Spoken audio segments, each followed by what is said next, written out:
I sprinted to the cafeteria, hoping that there'd be something tasty left. This was my teacher's fault. She made me stay behind after class. Mindy, your grades are too low. Yada, yada. Oh no! All I saw were empty trays everywhere. My stomach rumbled at the thought of having to return to class hungry. But then, like a mirage in the desert, the last loaf of bread, chillin' next to Tom the Hottie. Without a second thought, I grabbed it and bit into it. Chewy. Very chewy.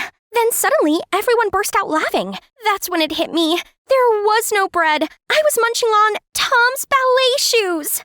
Hey, I'm Mindy, and I belong to a family of champion weightlifters. Yep, my dad's genes explain why I'm the tallest girl in school. I used to long to become a weightlifter just like Dad, but then I met my BFF, Tiffany. Suddenly, I discovered a world of pretty dresses and delicate spins called figure skating, and I couldn't look at my ugly weightlifting shorts in the same way again. Tiff took me ice skating at the mall, and I loved it. Since then, that's all I've wanted to be. Okay, so I may not be petite like Tiff, but I was smart enough to use algorithms to calculate angles during training.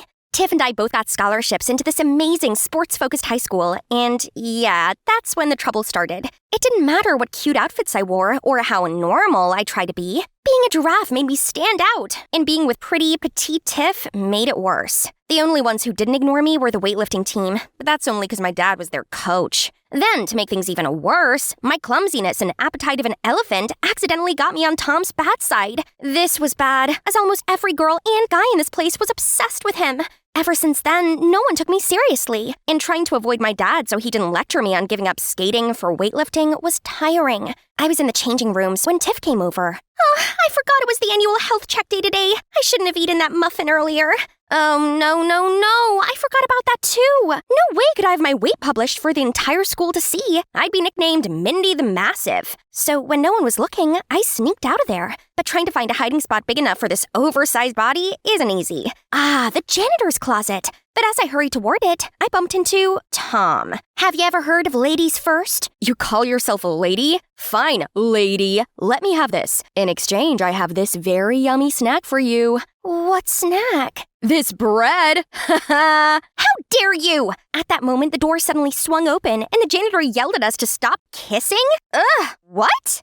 Thanks to this unnecessary misunderstanding, we ended up in the principal's office along with our parents. My dad even brought the entire weightlifting team along and started throwing a tantrum. Mindy, you skipped classes! I couldn't mention the health checkup, so in a panic, I babbled out, I was on a date with Tom. Who would ever date you, Miss Brahma Bull? Then there was a loud bang as my dad smashed the table in half. Bull? Who are you calling a bull? I mean, Mindy is strong and cute, just like a bull. Our love language is a bit, special, isn't it, honey? Oh, my lovey donkey. You're revealing a little too much. Everyone gasped in shock, and the next thing I knew, Dad burst into tears of joy and started hugging everyone. My pumpkin finally has a boyfriend. This calls for a party at my house, but if you ever break my little girl's heart, you're doomed. I thought it was just a white lie, until the next day the stampede of students bombarded me with questions. How long have you and Tom been together? Who made the first move? You or him? You have to come sit with us. So this white lie had actually grown legs and was sprinting. But strangely, this feels interesting. Suddenly, I wasn't just Tiffany's oddball sidekick anymore. Instead, I had all the limelight, and this shouldn't be ending so soon. No, I had to extend my fake dating with Tom. So right when Tom walked by, I immediately dragged him away amid the roars of approval from the students. The entire weightlifting team is spying on us. Do you want to feel my dad's wrath if he finds out you were lying to him? You started this. I don't think my dad will see it that way. Fine, I'll play your boyfriend. And you, stop eating my shoes. Deal. So we continued the dating facade, but I didn't expect that the weightlifting team actually was spying on us everywhere. We had to keep up the act. Tom escorted me to all of my classes, stuck adorable notes on my locker, and during lunch, he fed me spaghetti and used his sleeve to wipe the sauce off my mouth. We ended up spending most of our time together, and the spies definitely thought we were the real deal. I knew this was all just an act, but he was like a big cheese ball. My cheese ball, so still, it felt good. The more time I spent with Tom, the more I found myself liking him. He listened as I told him how hard I worked to get into the school, and in return, I learned new aspects about him, such as how much he loved ballet dancing, even though his family and his former friends hadn't always been understanding about it, and that his cold exterior was due to this, as he didn't want anyone who would question his dreams and his life again. We started growing closer, and he did some super cute things, such as cheering me on during skating practice and bringing me hot chocolate to warm me up. I was enjoying getting to know Tom, but unfortunately, not everyone was a part of our fan club. No matter what I said, Tiff wouldn't believe that he was anything other than a bad boy.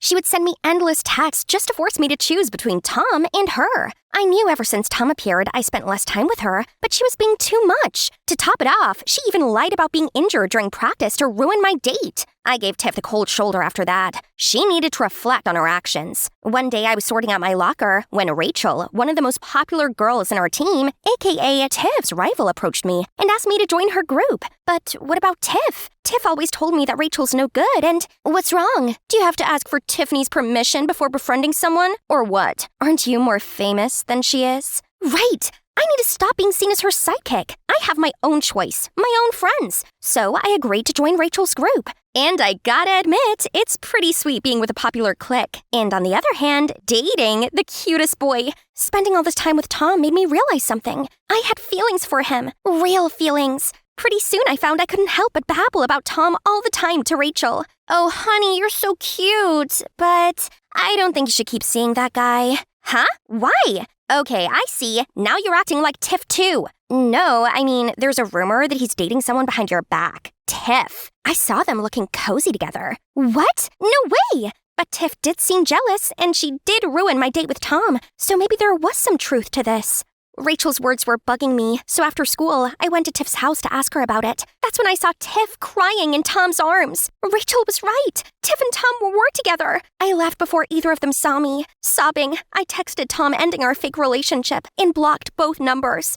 The next day at school, everyone was gossiping about how Tom had left me for Tiff. And worst of all, being the giant I was, I couldn't hide away from it. Even Rachel and her group turned on me. What's wrong? Have you fallen off your high horse? Once an ugly duckling, always an ugly duckling. I couldn't bear staying there and watching them laughing at me, so I left school and went back home. I wasn't going back there, and no one could make me. I locked myself in my room and refused to leave it, until... Is this because of that Tom? Pumpkin, I'll teach him a lesson. I reluctantly opened the door. Mindy, you look terrible. What's happened? It all became too much, and I ended up blurting everything out to Dad. I'm a joke. No one takes me seriously because of how I look. No boys like me. No one wants to be my friend, and no one believes I can skate. Pumpkin, you got into one of the top sports schools out there. That means you're a talented skater, regardless of what anyone else says, including me. Fame is just temporary. Look at me, once a world champion, but now just a beer-bellied man whose sole life purpose is to raise my pumpkin. Dad.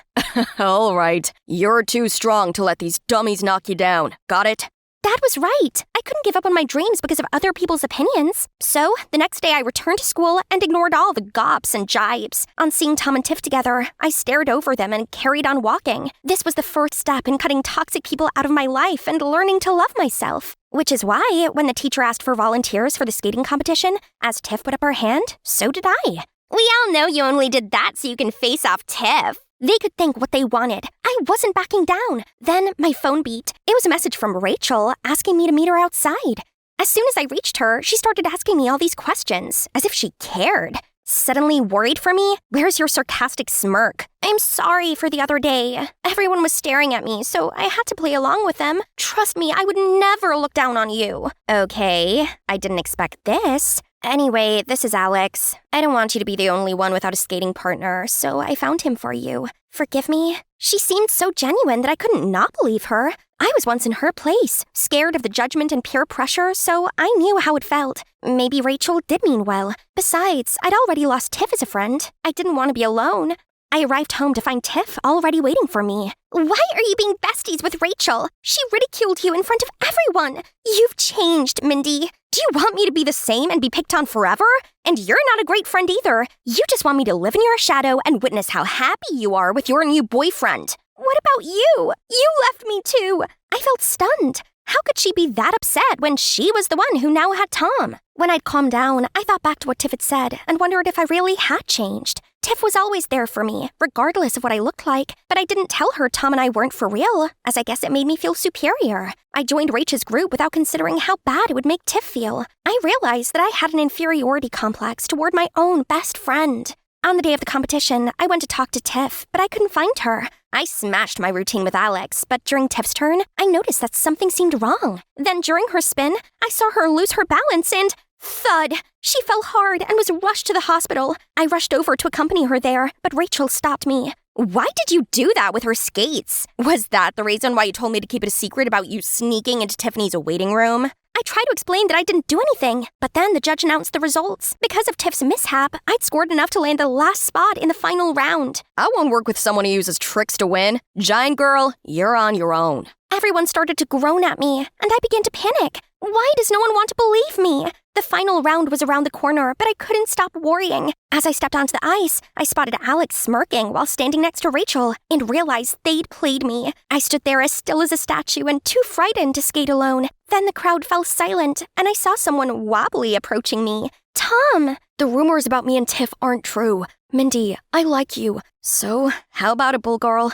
Will you let this ballet boy be your partner? Confused yet touched, I nodded. Now chin up. Look. And in the stand was Tiff, holding up a banner while screaming, "Mindy, you can do it!" Energized by newfound courage, Tom and I fumbled through our routine. And even though we made loads of mistakes, it didn't matter, as I felt so happy to know that I had Tom and Tiff on my side and that I hadn't given up. I came last and Rachel won, but as she's receiving the trophy, the judges had some discussion. Turns out another student had video evidence of Rachel damaging Tiff's skates. As they took the trophy off her, she got angry and shouted, "Obviously, I wouldn't want to be friends with a freak like you. I was just using you so I could eliminate Tiff." Her words would have once stung me, but now I didn't care what she had to say, and I hurried off to find Tiff. On seeing her, I gave her a big hug, and she told me the truth. Sorry I couldn't tell you sooner. Actually, Tom is my half-brother. My dad's a famous skater. He lied that he was single, but he wasn't. He was married. He refused to be a part of my life, and Mom was too afraid to go public about what he did.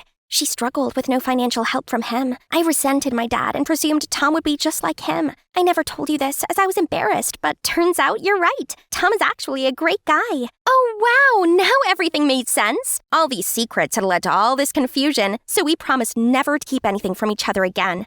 Thanks to the friends that really care for me, I've learned to love myself, and I use my size as a strength. Being unique isn't a weakness, it's an advantage. And best of all, the people that matter like me just as I am. It's finally the first day at the aquarium.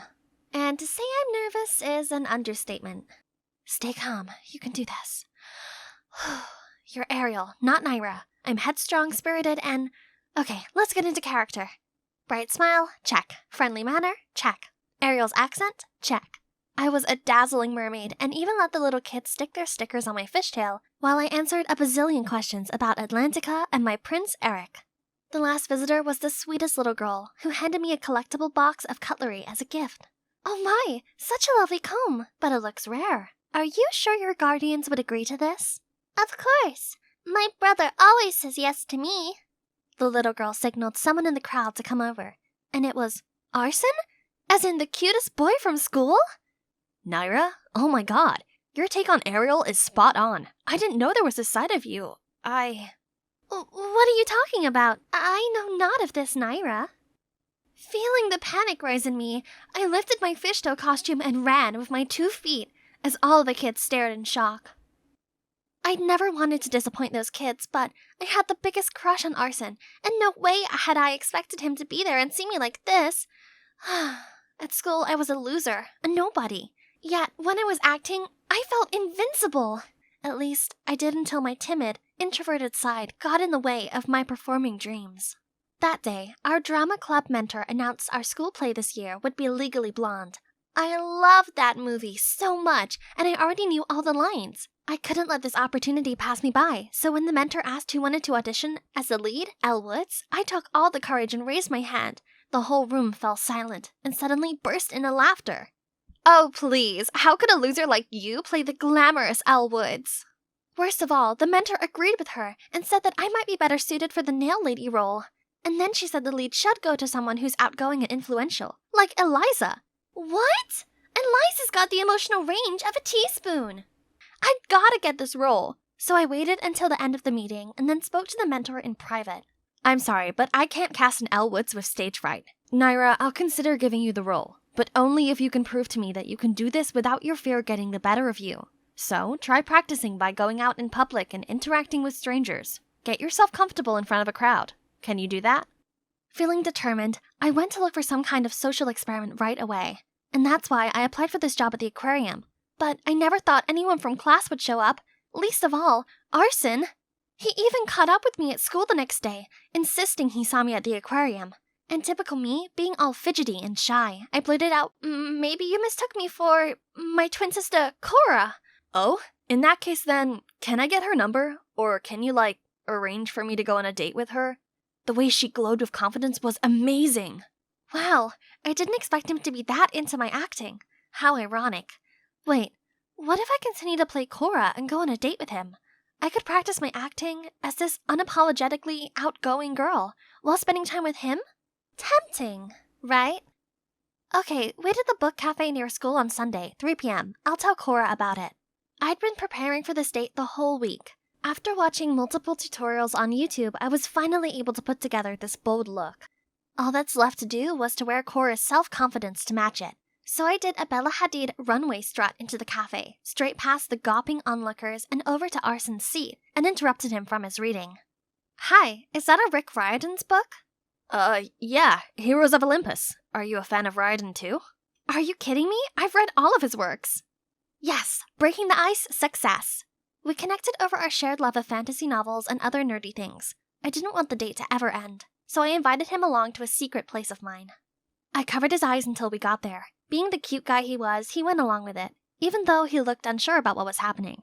When I turned the lights on and the ice rink appeared, his face lit up. Then the snow began to fall. It felt like a scene out of Frozen. Then we went onto the ice and Arson fell straight onto his butt. Stop laughing. This is my first time, okay? Aw, embarrassed Arson was so cute. I helped him up, and it was the first time our hands touched. I led him around the rink and taught him some moves. When I looked at him, I saw him looking back at me with this big grin on his face. Then suddenly he pulled me in, and I fell right into his embrace. Our faces were so close, and I swore we were about to kiss. Ugh! Overcome with nerves, I pushed him away, and he lost his balance and fell flat on the ice. But he jumped up to his feet right away and skated after me. Oh, don't let me catch you, or else. Let's see you try. Yesterday felt like a dream. We texted each other nonstop up until the last class of the day, PE. My eyes were still glued to my phone when a flying ball hit my knee. It was from Eliza. Right after that, another one came and knocked my glasses off. I shielded myself with my arms and hoped it would go away soon, and surprisingly, it did. Only, Arson was standing in front of me, blocking all the balls. Arson, what are you doing there? We were just playing around. Playing around? Can't you see you're hurting her? Then Arson turned to me and asked me if I was okay. Could this be it? Did he realize I was the girl he went on a date with? Thank you for helping me out.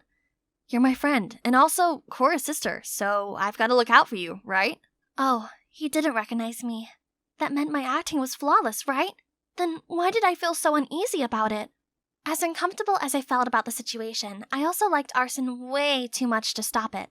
So I continued pretending to be Cora. He acted so lovey-dovey on our dates, and it made my heart melt. But at school, he only saw me as Cora's helpless, clumsy sister. He talked about her constantly and stared blankly into space as if there were an imaginary Cora there. It started bugging me that Arson only liked the confident, fun, and spontaneous heroine I'd created, not coy Naira. I couldn't blame him, though. If I didn't find myself lovable, maybe that's why Mom left me and didn't bother to write or to call. I couldn't do this anymore. I couldn't feed Arson with false expectations of an unreal character, so I typed out a text to Arson telling him that Cora was on her way to study abroad for 3 years and that this relationship wouldn't work. Arson kept texting back, non-stop, and even came to my house to look for Cora and broke down in tears when I told him she'd already left. I felt so bad, but that was the only way for him to stop fantasizing about Cora. Over time, his pain would fade, right? From that day on, Arson always looked for me at school and consistently asked about her. This didn't go unnoticed by Eliza, who was clearly green with envy. Lunchtime came, and Eliza, along with her minions, suddenly approached me. Why so lonely? Has Arson abandoned you? I tried to ignore her and eat my lunch, but she wouldn't leave me alone. Fine then, I'll lend you a hand. Arson, hi! Did you know that Naira here is so obsessed with you? She even admits that she loves to follow you everywhere like a stalker. How creepy. Huh? What was this girl saying? Now people were staring at me, judging me for something that wasn't even true. I was done with being Naira, the loser. If only Cora's personality helped me stand up for myself. Shut up! Me and Arson are friends, so what? Why do you have to make stuff up about me? Is it 'cause you're jealous of me? What? Me? Jealous of you? You like Arson, don't you? I feel sorry for you, really. You're gonna pick on everyone he talks to? How pathetic. Just like that, people made disapproving comments at Eliza. She couldn't do anything other than run away in shame. While I suddenly received praise for standing up against the school's tyrant, people seemed to love this new side of me, so perhaps it was a good time to give myself a makeover. The next day at school, I started dressing up boldly and wearing contact lenses instead of nerdy glasses. My classmates seemed to like my new look. My drama club mentor changed her attitude towards me as well. I even applied for the student council and my popularity grew, and so did my friendship circle. The world opened up to me, but weirdly, being around people all the time just felt uncomfortable and exhausting. I couldn't really talk to any of them, as we weren't even close. I just felt so left out. When it came to a charity date auction, being on the council committee meant that I was appointed a bachelorette.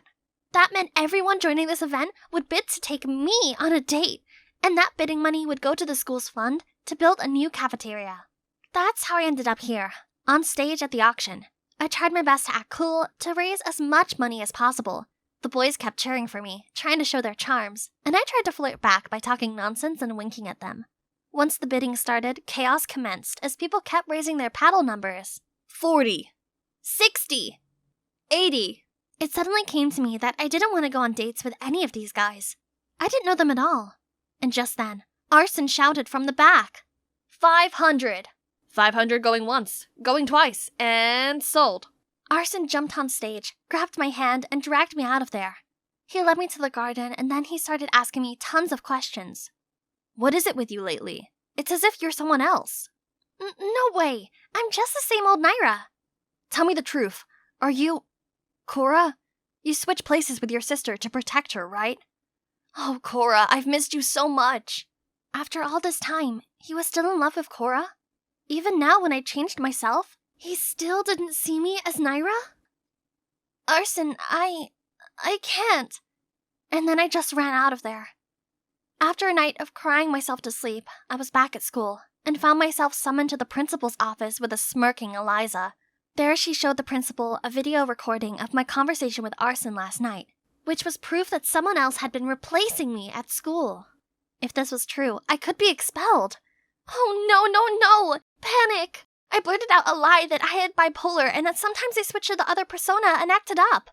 The principal seemed confused, but then she insisted I go to the school therapist. I had no choice but to agree. And it was actually really good for me. Through talking to the therapist, I could finally open up about my past. Ever since I was a kid, I've always been super shy. I thought it was why my mom left me behind when she split from Dad and moved out. She hadn't even contacted me once. I know a childish nerd like me would never be the one who she could really talk to. Thank God my dad came to pick me up after that. The thought of facing my so-called friends on the bus was making me nauseous. Were you that unhappy not having your mother around? I just don't know why she left me behind without a word. Was I a loser in her eyes? Honey, listen. Mom loves you. And the reason you didn't receive any letters from her was because I hid them all from you. What? Why would you do that? Because I was so broken after your mom left that I thought it would be better if you and I could forget everything about her. I'm sorry. Don't you know how terrible I felt about myself all those years just because of your selfishness? I ran into the house immediately. I couldn't look at him right now, only to see Mom and Cora were sitting in the living room. Both rushed towards me and pulled me in for a hug. Yeah, the Cora character wasn't entirely made up. Instead, I based her on my real-life twin sister. The little 5-year-old me always struck by Cora's side, hid behind her dress while she boldly stood up against anyone who dared to pick on me. I'd always looked up to her. Turned out, when Dad got the call from school, he realized his actions had caused me pain, So he did everything in his power to contact Mom and brought her and Cora from LA to here. Mom kept apologizing to me, saying she regretted every minute of leaving me behind. Seeing them all break down in tears like that ached my heart, but it gave me this warm feeling at the same time. After all this time, my family feud was finally resolved. Just at that moment, the doorbell rang. It's Arson. Naira, is that your boyfriend? What? I dragged him away immediately, and this time I admitted the whole truth to him. I told him how I lied that the girl in the aquarium was Cora, because I didn't think he'd like the real me, as I wasn't a confident presence. But my feelings for him were real, and that's why I tried so hard to get close to him, but I figured now that he knew the truth it'd be over, so I'd just walk away. Finally, I'm back. I've been in LA for an entire winter break to spend more time with Mom and Cora, and to figure myself out. I've realized that being an introvert is nothing to be self-conscious about. I'm observant, and that'll help a lot of my acting passion, right? This semester, I'll definitely try to impress my drama club mentor. No boys will ever distract me again. And that's when I spotted Arson waving at me with a huge bouquet in his hand. Arson, what are you doing here? I thought you were still mad at me. Well, I thought about it a lot, and honestly, things between us got messy, so I'd like to get to know you again. Only this time, please can it be the real you, as I really want to know what Naira's about. What do you say? Yeah. I'd love that. It's not here. Not there either. Where can it be? It's not just any shirt. It's my most prized possession. It has Kendall Jenner, my idol's autograph on it. Franny, your t-shirt was dirty, so I cleaned it for you. Come have a look. Oh, snap. I rushed over to see my precious shirt neatly piled on top of the fresh laundry. No. The autograph's completely gone. Grandma! That's right. The person responsible for this unwanted blank shirt is my grandma, who just moved in with us after Granddad passed away. At first, it seemed exciting because my memories about Grandma were all from my happy childhood with her. But now I'm taking it back. She's a literal disaster. You know what? She is getting on in years, but still wants to learn to use social media. My mom even bought her a brand new iPhone 14. Meanwhile, her dear daughter was stuck with this lame iPhone 8. Honestly, all she needed was just one of those brick phones that can only take calls. With her forgetfulness, she'll forget all her passwords. So it's best to just log in with my iCloud. After all, this phone will become mine anyway. Oh, that's quite a handsome young man. You think so too? Indeed, Josh's attractiveness is second to none. He's every girl's dream man. And yours as well, right? As if I stood a chance. He's notoriously cold, and none of the girls from school seem to interest him. Well, that probably was the only time we shared the same thought.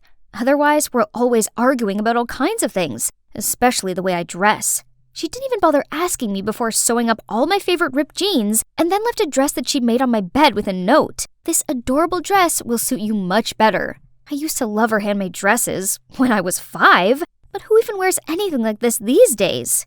That's not all. She nagged me all the time for straightening my hair instead of keeping it naturally frizzy, since it's supposedly cuter.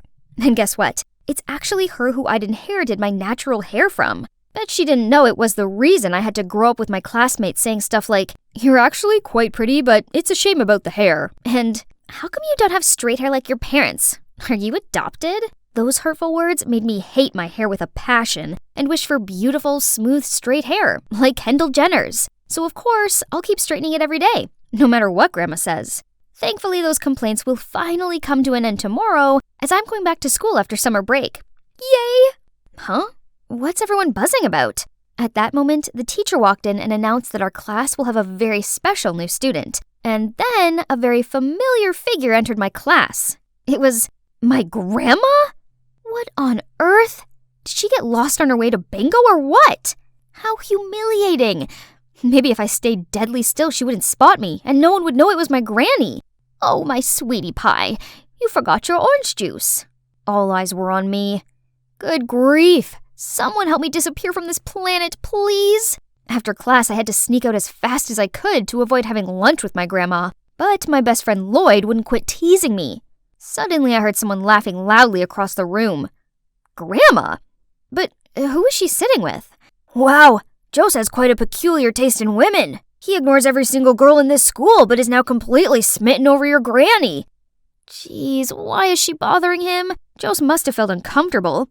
I quickly went over there, apologized, and pulled my grandma away. On the way home from school, my grandma recounted her day just like a little kid would. Do you know that they have vending machines in the hallway with all kinds of snacks? That's genius! And oh my, the campus is big. I almost wet myself while searching for the restroom. Tell me which part of this is funny again? It only proves that someone her age belongs in a nursing home, not a high school. I needed to talk to Mom, so when she was finally alone in the kitchen, I immediately asked her, how exactly did Grandma end up in my class? It turned out that when my parents invited Grandma to live with us, she told them she would, but only if she could go to school. I think it's a lovely idea. It means she won't be lonely at home all day, as you'll keep her company. Besides, she spent her whole life taking care of our family, so it's our turn to look after her, right? Yeah, I suppose Mom raised some valid points, but who knew that Grandma could turn my school life upside down like this? She clung to me all day, ate whatever I ate, listened to the music I listened to, and even hung out with my friends. Worse still, she told them all embarrassing childhood stories about me. How I used to eat toothpaste because the ad said it was edible, and how I incubated eggs myself to see if I could hatch a chick. But that's not the worst part. She broke my hair straightener, so now I'm stuck wearing this stupid hat. How annoying. Hey, breaking news! What is it this time? Jose has found the girl of his dreams, and she's here at our school! No way! No girls have caught his eye before. Why now? Franny! What on earth? I looked down and, oops, I just accidentally turned him into Sully from Monsters, Inc. Sorry, my bad. Okay, let me see. As Lloyd told me, this was the girl Jose got to know through Tinder before she mysteriously vanished. Moore, 17 years old, goes to my school and... Wait, she only has this picture? All I could see was her frizzy brown hair. Out of nowhere, someone snatched my hat. That must be Lloyd trying to get back at me for the paint job earlier. I tried to grumble at him, but only saw Grandma with my hat in her hand. Franny, your hair is so beautiful. Why cover it up? And also, these clothes. The dress I made for you goes far better with your hair. Enough. There's no way I'd let anyone see me with this hideous hair and granny outfit. Please, Grandma, leave me alone and don't cause me any more trouble. This is my school, and having you around is embarrassing. She looked shocked and was about to say something, but just left without another word. So, it's been a week since we last talked. It seemed that I was no longer her concern as she made new friends. So it's good for both of us, right? Suddenly, I heard a deep voice behind me. Hi, Franny. Can I talk to you about something? Wait, this voice? I immediately turned around to see Jose standing there, smiling at me. Oh my, this is the first time Jose ever asked to speak to a girl. All the envious eyes are on me. I'm the luckiest girl here. Has he finally seen my unique charm? The thing is, I happened to see your curly hair the other day, and you look quite like the girl in the picture. I wonder if you are... Oh, he didn't come here because of me. Sorry, but I'm not Moore. I could see the disappointment on his face. He apologized for getting the wrong person, but before leaving, he smiled and told me, By the way, you're pretty with that curly hair. Really? That frizzy hair that I've gone out of my way to hide? Can't believe someone out there, besides Granny, actually likes it. A few days later, I arrived at school to a frightening scene. Jose was hand in hand with Amy. Turns out she had come forwards as the mysterious girl. Let's see, 17? Check. Curly brown hair? Check. And her last name is Moore. There's no mistaking it. But I kept wondering, what does Jose like about this notorious wild girl? Her clique, which now included my dear Granny, are always playing dumb tricks for attention. Look, she's no different from a traffic light now that she's friends with them. Once, their group even turned the library into a runway. Obviously, this quickly reached the supervisor, but, well, only my grandma was slow enough to get caught. Thanks to that, she received a ticket to the principal's office and they called in my mom. Don't you find it ridiculous that a person this age is still getting scolded by the principal? School is not the place for Grandma at all. Performing art requires a bold personality, girl. I might be old, but my spirit remains youthful. You know what? I'm going to participate in the Rise to Fame contest as well. I think I may just win. I turned to my mother with begging eyes, but only received a forced smile and a, just let her do what she wants. You'll lose anyway. Why bother? How about you sign up too, and we'll see who wins? Ha! Fine. Challenge accepted. I'll defeat you easily, Granny. Just wait and see. Finally, Rise to Fame, my school's annual competition, arrived. Each team of 3 will participate in different rounds, with the 2 best teams going to the final. First round, handball was a piece of cake for us. Having 2 sporty types on the team helped with that. As for Granny's team, which consisted of herself, Jose, and Dolly Amy, they were eliminated almost immediately. After sports was a Sudoku round.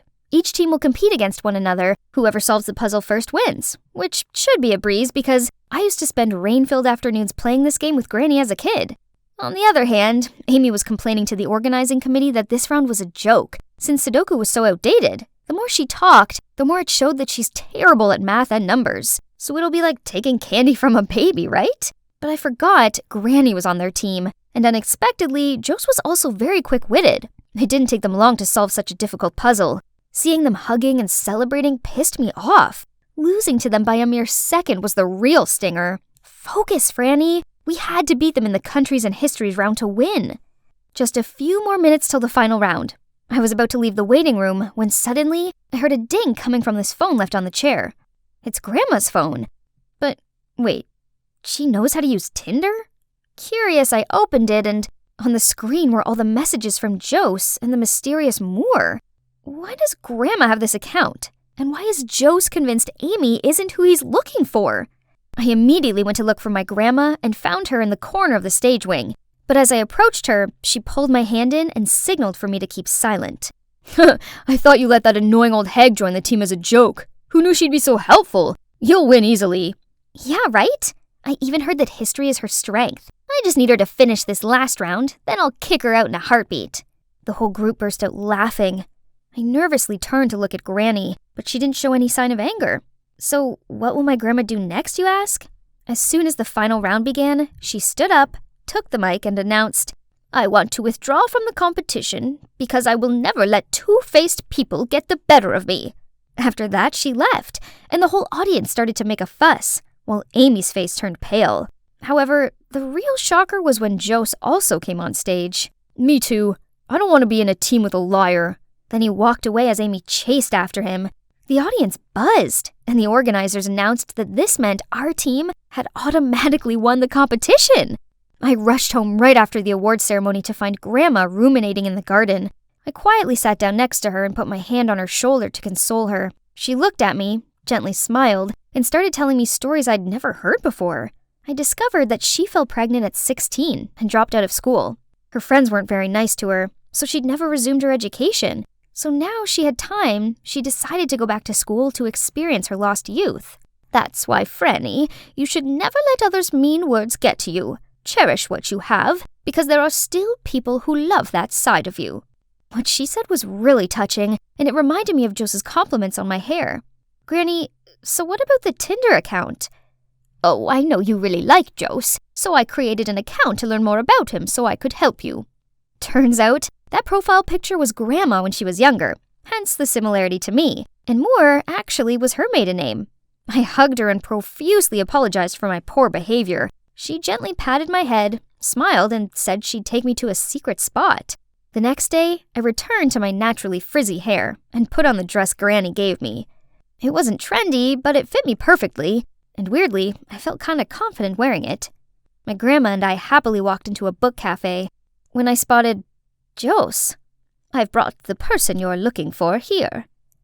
We both looked at her with questioning eyes. You mean, turned out there was still one thing she hadn't told me, that the alias Moore she put up on Tinder was all based on my preferences, my hobbies, my habits, my taste in music, etc. She'd been collecting everything about me to text Jose. I had to let him know there's an interesting girl like our Franny out there, right? That was why Jose didn't feel as compatible with Amy. Then the intelligence round confirmed it, as he and the mysterious girl both had one thing in common, a passion for Sudoku. In the end, everything was cleared up. Grandma is still attending my school, and I actually don't mind it anymore. She brings in homemade cakes for me and my friends, tells us interesting stories about the old days, and gives out the best advice. Most importantly, she made me realize that being me isn't so bad, frizzy hair and all. Almost forgot. You're also wondering what happened between me and Jose, huh? Well, I think you should see for yourself. Finally, my first day at school has come. Yay! This special occasion called for my favorite hoodie. Super cool, right? But then, out of nowhere, I was blocked by a group of boys and their cheesy pickup lines. No time for monkey business, but they wouldn't let me go. Hey, do you know who I am? Everything suddenly went blurry. Oh no, my glasses! I stumbled around trying to grab them back, but got shoved to the floor. Everyone scram! Gimme that. I looked up and vaguely saw my hero offering me a hand. He gave me my glasses and I profusely thanked him. But he just gave me a cold look and walked off without saying a word. Strange. Oh, by the way, I'm Hazel Palmer, 17 years old. But I'm not here as a student, but a teacher. Yes, you heard it right. Not to brag, but I'm kind of a genius. I even got offered a position in my college's research project, which I have rejected to pursue my dream of becoming a high school teacher. So here I am, on my very first day of fulfilling it. First, I was introduced to the other teachers, but unlike what I had in mind, they just threw me judgy looks. Luckily, after the meeting, a young teacher named Rebecca kindly welcomed me and even tipped me off about some of the rebels at school. Now, time to meet my students. As soon as I finished my introduction, the whole class immediately turned into a beehive. Miss, how about we continue this lesson at the movies tonight?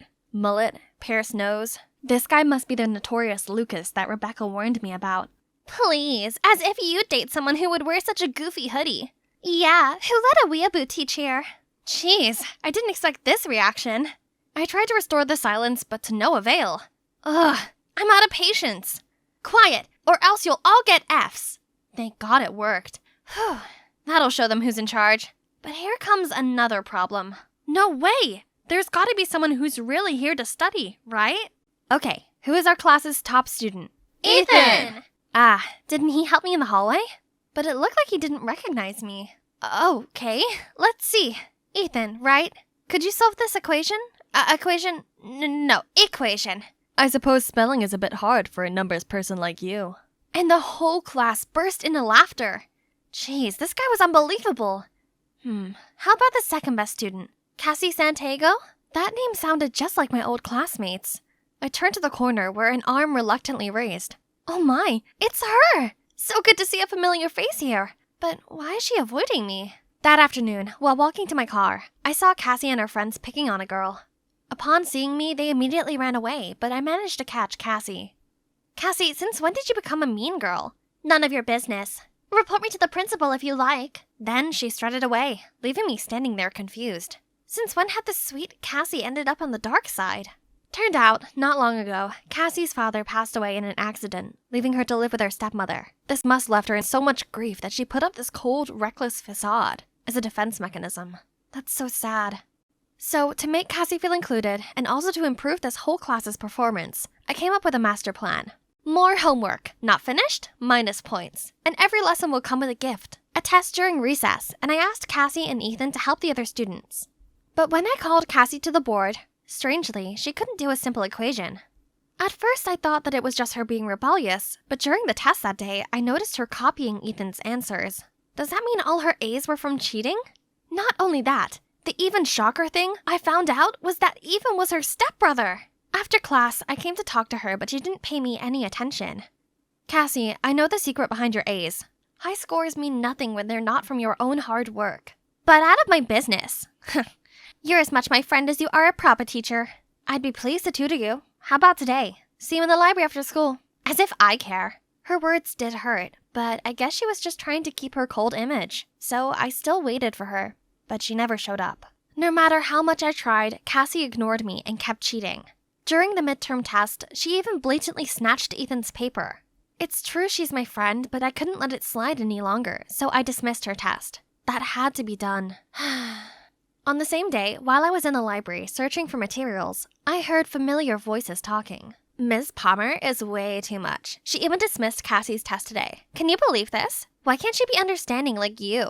Cut her some slack, Sadie. She's just doing what she thinks is best. So, that's what my students really thought of me? After everything I did to try and help them, yet all I got back was bad-mouthing? And Rebecca was so nice to defend me like that. No wonder they liked her. A few days later, the unexpected happened. Cassie, Lucas, and a few others came and asked for extra lessons. Finally, they started to have another eye on studying. But little did I know that it's just a ruse from my dear students to turn the following days into a nightmare. And the instigator was Lucas, I supposed. One day, I almost fainted upon finding a huge ant nest inside my bag. The other day, my pants were stuck to the chair with some gum. Fortunately, Ethan always showed up in time to help me. He's such a riddle. Unlike before, not only did he try to defend me in class, but he also helped me carry my textbooks. But I didn't expect him to care that much. One time, I saw him at the car wash where I worked part-time. I quickly hid behind a car, but Ethan just kept walking towards my wash box. I'm here to see you, so no need to hide. Let me give you a hand. After my shift, Ethan took me home. We talked a lot, and I felt comfortable enough to tell him about my mom's health condition and how I took this part-time job to cover her hospital fee. This side of him was far different from the normal, and it was heartwarming. Suddenly, we noticed an elderly lady who seemed lost, so we offered to take her home. And guess what? She's the grandma of the notorious Lucas. I was truly surprised by how much of a rebel like Lucas cared for his Nana. I could tell he really loved her a lot.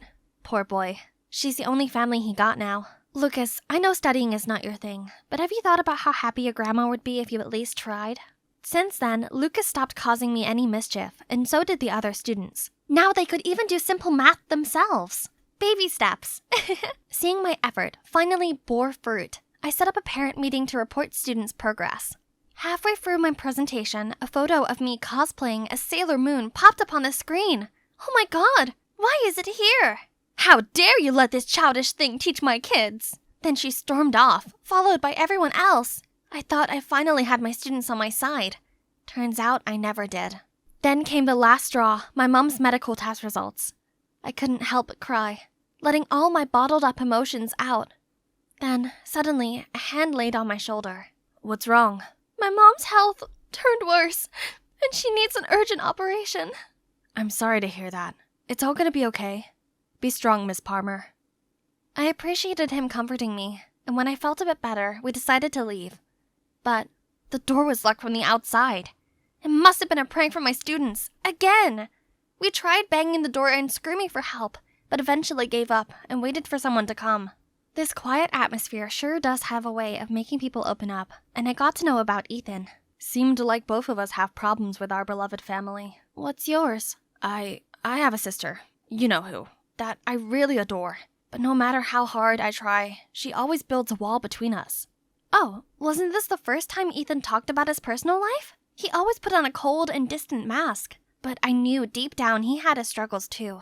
I was so absorbed in his story that I forgot about being locked up and gradually fell asleep until a buzzing sound startled me, and countless phone cameras were pointing at us. Guys, check your phones. Look what Miss Palmer and Ethan have been doing this whole time. Oh my! A bunch of photos of me and Ethan had been uploaded on the school website, and from some angles, it looked like we were kissing. Oh no! I tried to explain, but they just threw me a disgusted look. And why was Ethan just standing here saying nothing? This soon reached the principal. He told me there would be a case hearing for inappropriate relationship with a student. How was this even possible? As I dragged my feet to the principal's office, suddenly I heard familiar voices shouting. Why did you do that? I told you to find her weakness, and look what you got. Nothing. I've done everything I could. What else do you want? Everything? Then why is she still here? As long as she's around, she messes up our cheating stuff, and Mom will get my head chewed off for being useless at school. Or is that what you want, brother? What? So, Cassie had been pulling the strings this entire time? And Ethan was her puppet, befriending me just to please his sister. I knew she hated me, but did Ethan have to be so heartless too? Cassie then caught my eye, so I ran away. I was still trying to process this when I walked in to see the school council glaring at me. You're an insult to the teaching profession, which leaves us no choice. I was ready for the worst when Ethan rushed in. Stop! It was me who deliberately jammed the classroom's lock to get back at her for being too strict, but I accidentally got stuck too. There's nothing going on between us. And so, I was cleared of all charges, and Ethan ended up in a week-long suspension. Why did he do that after all? After such a long trial, I drove around town to blow off some steam, then saw Cassie fighting with a security guard. I found out that Cassie stole a bracelet and was refusing to call her parents. The guard said he'd have to call the cops, so I came forward as her teacher to bail her out. Cassie asked me why I helped her, but I didn't bother explaining myself and just left. Since that day, Cassie didn't attend the extra classes. After his suspension, Ethan returned with his offhand attitude. No time to worry about those two. My mission now was to prepare my students for the upcoming finals and regain my prestige. Luckily, they started to take studying seriously and invested a lot in these tests. One day, when I walked into class, some students even asked me to help solve advanced exercises. 2 weeks later, when the results came, my excited students all rushed over to me. Miss Palmer, thanks to you, the questions were the same as the ones you showed us the other day, so it only took us a blink to finish. What are they talking about? Before I could understand, the principal summoned me to his office. As I entered, he angrily showed me the math sheet that I was allegedly teaching in the extra class. What kind of work ethic allows leaking exam questions, Miss Palmer? Leak the test? Me? No! Please! No more excuses. You're fired. No! They can't punish me for something I didn't do. Someone must have framed me. I asked my students where they got that piece of paper, and they said it was already on the table when they came to class. So Cassie and Ethan must have been behind this. Good job, Ethan, for putting up their remorse act just to set up a bigger plan to humiliate me. Okay then, they won. Unemployed and desperate, with hospital bills to cover, I had to work full-time at the car wash, as well as taking night shifts at 7-Eleven. But besides the measly wages was a bonus of rotten eggs and tomatoes, scornful looks, and snarky comments saying I didn't deserve the teacher title. The scandal truly turned my life upside down. Then, when I was at the hospital with my mom, suddenly Ethan rushed in and said he would clear my name. Clear my name? Wasn't he the one who put dirt on me? What was he playing this time? With nothing to lose, I reluctantly went with him. He led me to the school's control room. The principal was also there. Then I saw Sadie standing on stage. Ethan said it was her who discreetly put the math sheet on the table. What? But, Rebecca? I distributed the test like you said, but I'm scared. What if someone finds out? Don't worry, now that Miss Palmer's fired, who else can dig this up? I'm only taking back my position as the beloved teacher who can take cover for y'all. No, I have to tell the principal everything. Who would believe you? I would. Furious, I rushed over to the stage and confronted her. Rebecca, I thought you were my friend. How could you? Don't ask me. Ask your phony self. Weren't you just trying to get the students to like you? What nonsense was she saying? I'm just doing my part of being a good teacher. How could she be so selfish and cruel? Out of jealousy? Miss Palmer earned her students' respect with her pure heart. Look at you. The so-called love you have comes from buttering them up with all your lies. That's why they turned stubborn and make light of studying. I never knew you were that kind of person. How could you call yourself a teacher? The principal couldn't hide his rage, fired Rebecca, then apologized to me and offered me my job back. But after all these troubles, this school had completely drained me. I couldn't take it anymore, so I refused. As I was wiping away my tears, Ethan came to my side. Miss Palmer, I'm sorry for everything I did. I just tried to please Cassie, but now I know I was only hurting you. I've already known about that. I was about to leave when a group of students led by Cassie approached us. Then Ethan told me it was Cassie who helped him with the plan to bait Rebecca into admitting her actions. Sorry for all the horrible things I did to you. Please stay. We've learned a lot since you moved here. Please don't leave us. Such a crazy term. I ended up staying. I mean, this is my dream job after all, and I'm not one to give up that easily. I also talked to Cassie's stepmom about her studying. Turns out she didn't realize her strict approach was causing a rift between them all. Cassie, Ethan, and their mom had a talk, and now they seem to understand each other better. I was so happy for them, and we became friends after that. Time flies, and now my students, or my friends, to be correct, graduated, and would soon fly off to pursue their own dreams. Suddenly, Ethan dragged me to a corner. So from now on, we're no longer teacher and student, right?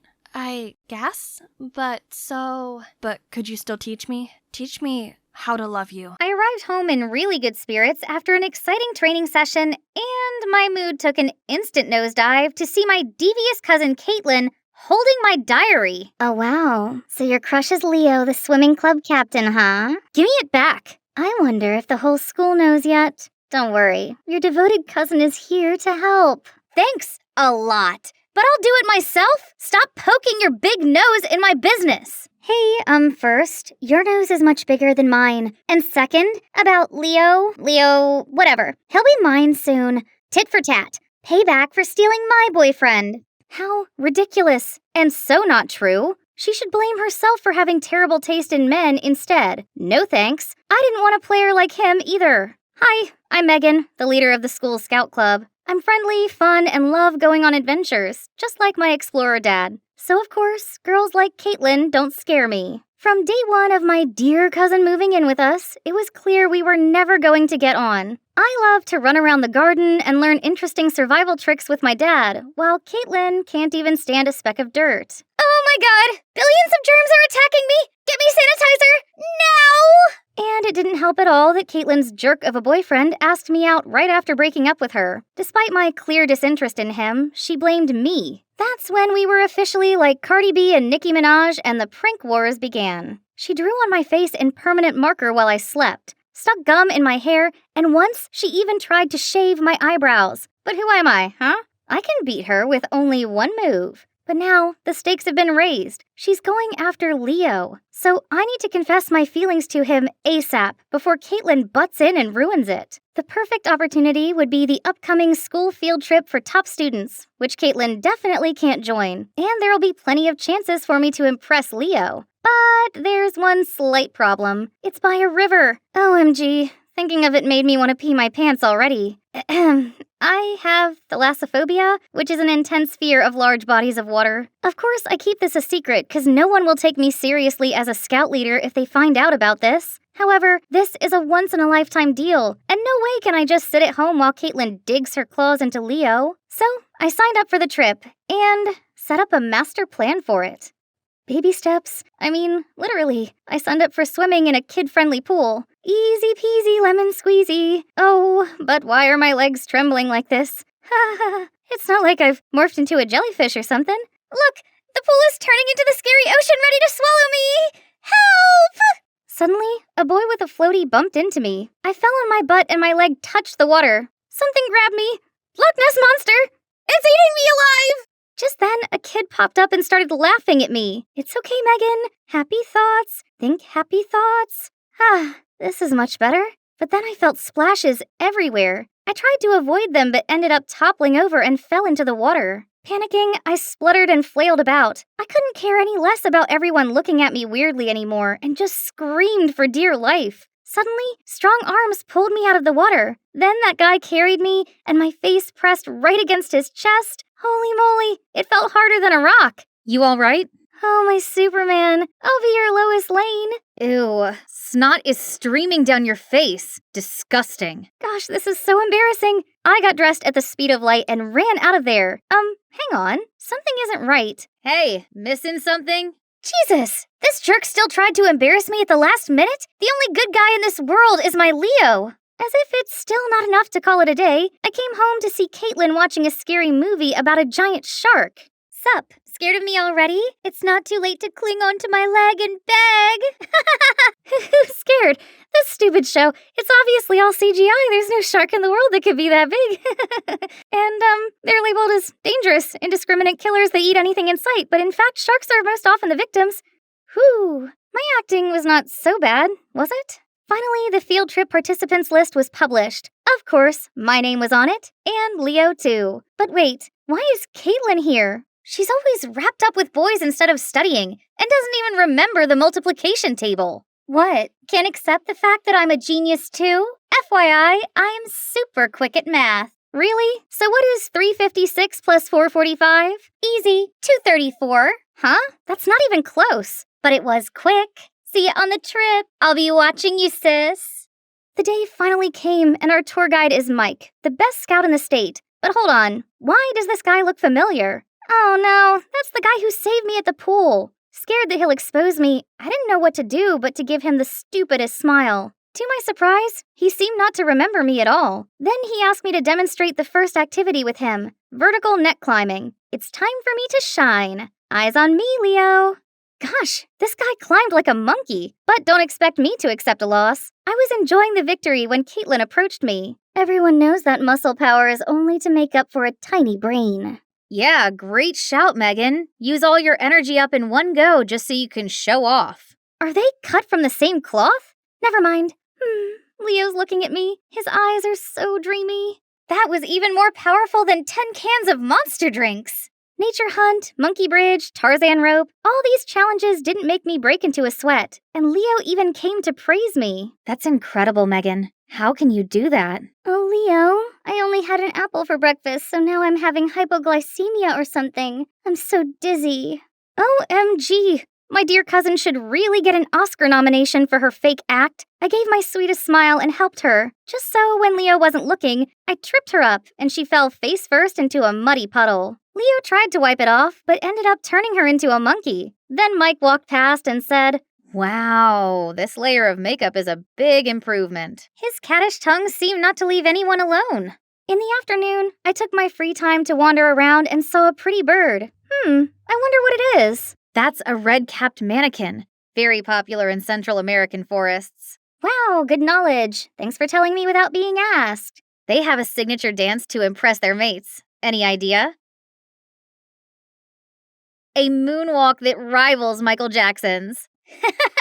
Wait, what? Why did I laugh so hard? He might be funny, but he's still a jerk. The last activity of the day was using rocks to make fire, and I was paired with Leo. Thank you, universe. I squidged up close to him and offered him a mint. He happily took it, but then suddenly turned red and started choking. I leaped into action and hit him hard on his back, making the mint fly out. Leo immediately took my hand. My guardian angel, where have you been all my life? Anyway, would you like to join me for a walk later? I have something to tell you. Yes! Sure. Where do you want to go? The riverbank. Romantic, right? River? I'll die there. But so what? This is my chance. If I die, I'll die under the title of Leo's girlfriend. Totally worth it. I arrived to see Leo already waiting. His skin was glistening beneath the setting sunlight. He was like my very own Edward Cullen, but it didn't make me any less scared. Oh, you're here. You look pale. Are you sick? Oh, no. No, I'm fine. Great. Let's get on the boat to enjoy the view. I closed my eyes tightly and squeezed Leo's hand. Then Leo kept talking, but I couldn't hear anything until... Megan, I've admired you for so long. Will you be my girlfriend? I turned into the ripest tomato, but managed to blurt out, I'd love to. Gotcha! Gosh, why is Caitlin here? I was still in shock when Leo jumped out of the boat and high-fived Caitlin? Then they kissed? Surprise! Now you know how it feels to have your dream guy stolen away. No!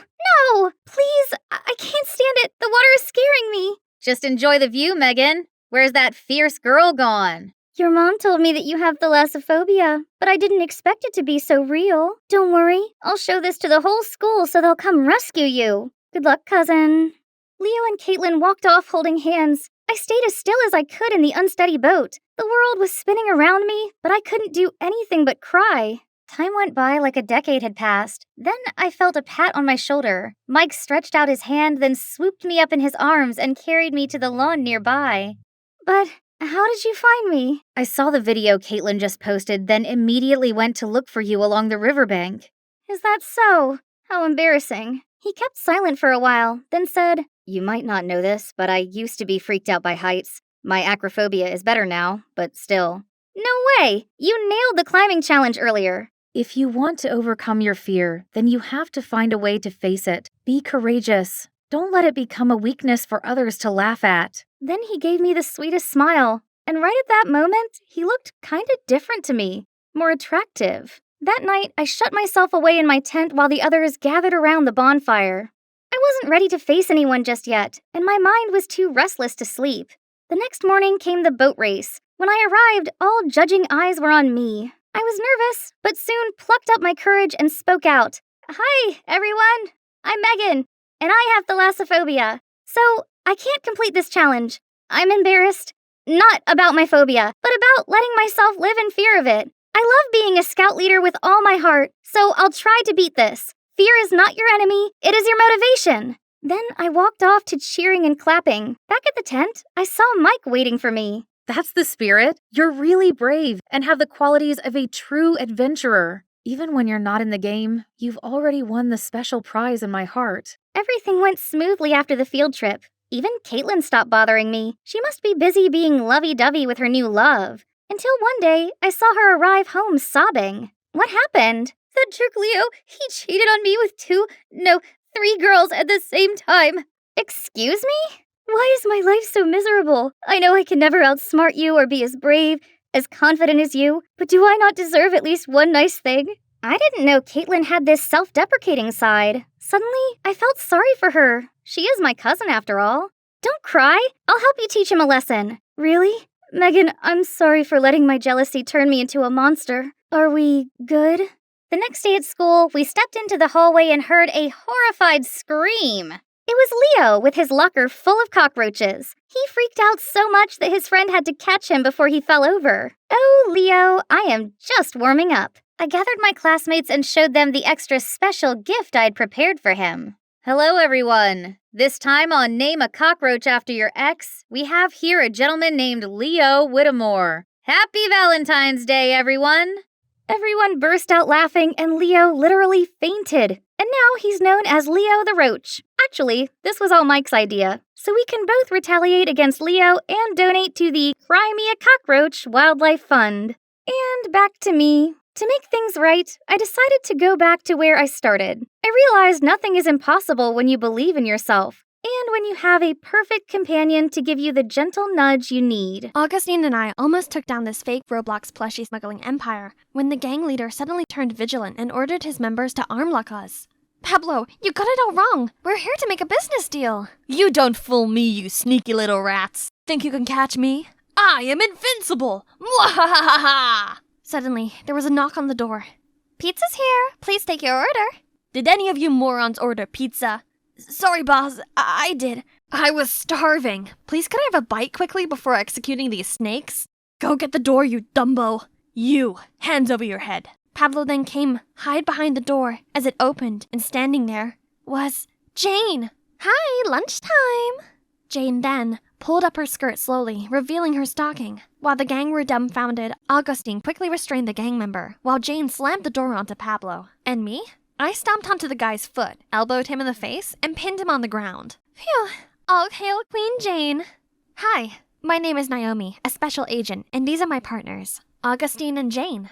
With Augustine as leader, we three have successfully cracked the hardest cases, including this one. Augustine is such a respectable senior agent to me, while Jane is actually my annoying stepsister/partner. It's your turn to write Pablo's case report. Don't push it onto me. Why do you always try to get away with tasks? Just like how you made me do all the dishes at home all the time, too. Team, we got a new case. Amy, straight A student. Lawrence High's representative to the upcoming United Nations event. Missing since Monday. Urgent request from parents and the school to bring the subject back safely. Suspect number 1, Shirley, direct competitor for the school representative title. A mean girl in disguise. So, starting tomorrow, we'll be students at Lauren High to investigate it. Can I join the girl posse and befriend Shirley? Nothing helps spilling the tea easier than blending in with the gossip girls. Okay, but we also got Diane, Amy's stepsister. Quiet and shy. Parents are freaking out and asking her to be watched 24/7 too. Jane, what do you think? I can approach Diane and keep an eye on her. Great. Remember, team, do not act by yourself under any circumstance. Lawrence High, I'm coming for you. On the first day of school with my excellent disguise, I confidently strode to the classroom. My mean girl covers quickly got everyone's attention, including this guy. Hey, cutie, let me show you around, and you could show me the way to your heart. Marco, Lawrence High's jock with a notoriously long list of ex-girlfriends. Meanwhile, Augustine's also taking a good chunk of the ladies' hearts, including Shirley's, my target. So, I purposely walked past her, showcasing my $200,000 Hermes bag, and... Hey, you! Yes, take the bait, fishies. You seem to have a sensible fashion style. Want to join our group? Sure, I'm Naomi. Right then, Jane passed by. In the shy, nerdy girl covers, of course. Hold on for a second, rookie. Did you borrow your granny's dress for school? Right, Naomi? I think... Oh, this hurts my eyes too. Who, in God's name, wears pastel pink in 2023? Shirley and her entourage were cackling, while Jane gave me a hostile look and stormed off. Oh, please. She didn't have to take it so personally. She should thank me for that instead, as now she can naturally be friends with Diane too. Since then, I started hanging around with Shirley and the girls. They love gossiping, which is indeed pointless. Until the topic of Amy came up. Have guys seen Amy around at all recently? Amy? Who on earth? Amy Hayward, the one competing against you for the school's representative. Oh, that stupid contest. I couldn't care less about it, actually. Thank God it's over. I only joined it because my dad kept insisting. Shirley didn't even remember Amy, nor did she want to compete with her. And now that I've noticed, she's boisterous at times, but actually quite straightforward. My guts are telling me it's not her. So I brought up my concerns about the case at our next meeting. I'm pretty sure Shirley is clear. What? Do you even think before saying? She's our #1 suspect. Plus, from what Diane told me, she's always picking on other students. Yeah, but that doesn't mean she has ill intentions towards Amy. You need to stop judging people too quickly. Excuse me? How about you stop siding with the devils? Or you find it hard because you're one too? Enough. Let's just keep your assumptions on hold for now. We need more clues before acting on anything. Dang it. If only I got some solid evidence. Jane just always slowed down the investigation, so the next day I went to find Diane myself to ask some more questions about Amy, but Marco stopped me with, a bunch of roses? Roses are red, violets are blue, sugar is sweet, and so are you. Be my girl, will you? I was still processing this when Augustine came from afar and went straight into the roses. Oops, sorry, I had my sunglasses on. Marco looked like an erupting volcano while Shirley gave an earth-shaking squeal. Eee! Oh, that body and that grace. Oh, great Lord, please spare me. During independent reading, Marco and his army came marching toward Augustine to pick a fight. But Augustine completely ignored Marco, which infuriated him even more. Hey, you! Turn your coconut head around and have some courage to face me. Augustine calmly stood up, returned his book as if Marco was invisible, and came to ask me to have lunch with him? He pulled me out of there, leaving Marco behind, grunting like a mad pig. It feels good living student life and having the boys chasing after you. Stay away from those teenage boys from me, will you? I don't see why. Don't get your identity revealed. Don't worry, and Marco's such a kid, not my type. By the way, you want to experience a heartfelt infatuation too? Think Shirley is laying an eye on you. The look on his face is priceless. Who would have thought this charismatic agent is actually allergic to girls? During PE, I saw Shirley purposefully tripped and fell in the direction of Augustine, but ended up on the floor instead. Augustine then dashed over to me for help when Marco stopped him midway. Still holding grudges with Augustine, Marco announced a dodgeball war. Oh boy, didn't know what he got himself into. Augustine is our top agent. He dodged every single bullet aimed at him, let alone these plain red balls. In return, Augustine gave Marco one hit of a lifetime that knocked him down on the ground. Lucky for him, Diane was nearby and kind enough to give him a hand. Still, Marco gave the biggest grin when he spotted me and headed over to hand me a piece of paper. Will you go out with me? What a loser. He must have taken a new interest in you, Naomi. Rumor had it he asked Amy out, but then she went missing. Probably that poor girl couldn't handle him. Marco met up with Amy before she went missing? Uh-oh, he's our #1 suspect now, not Shirley.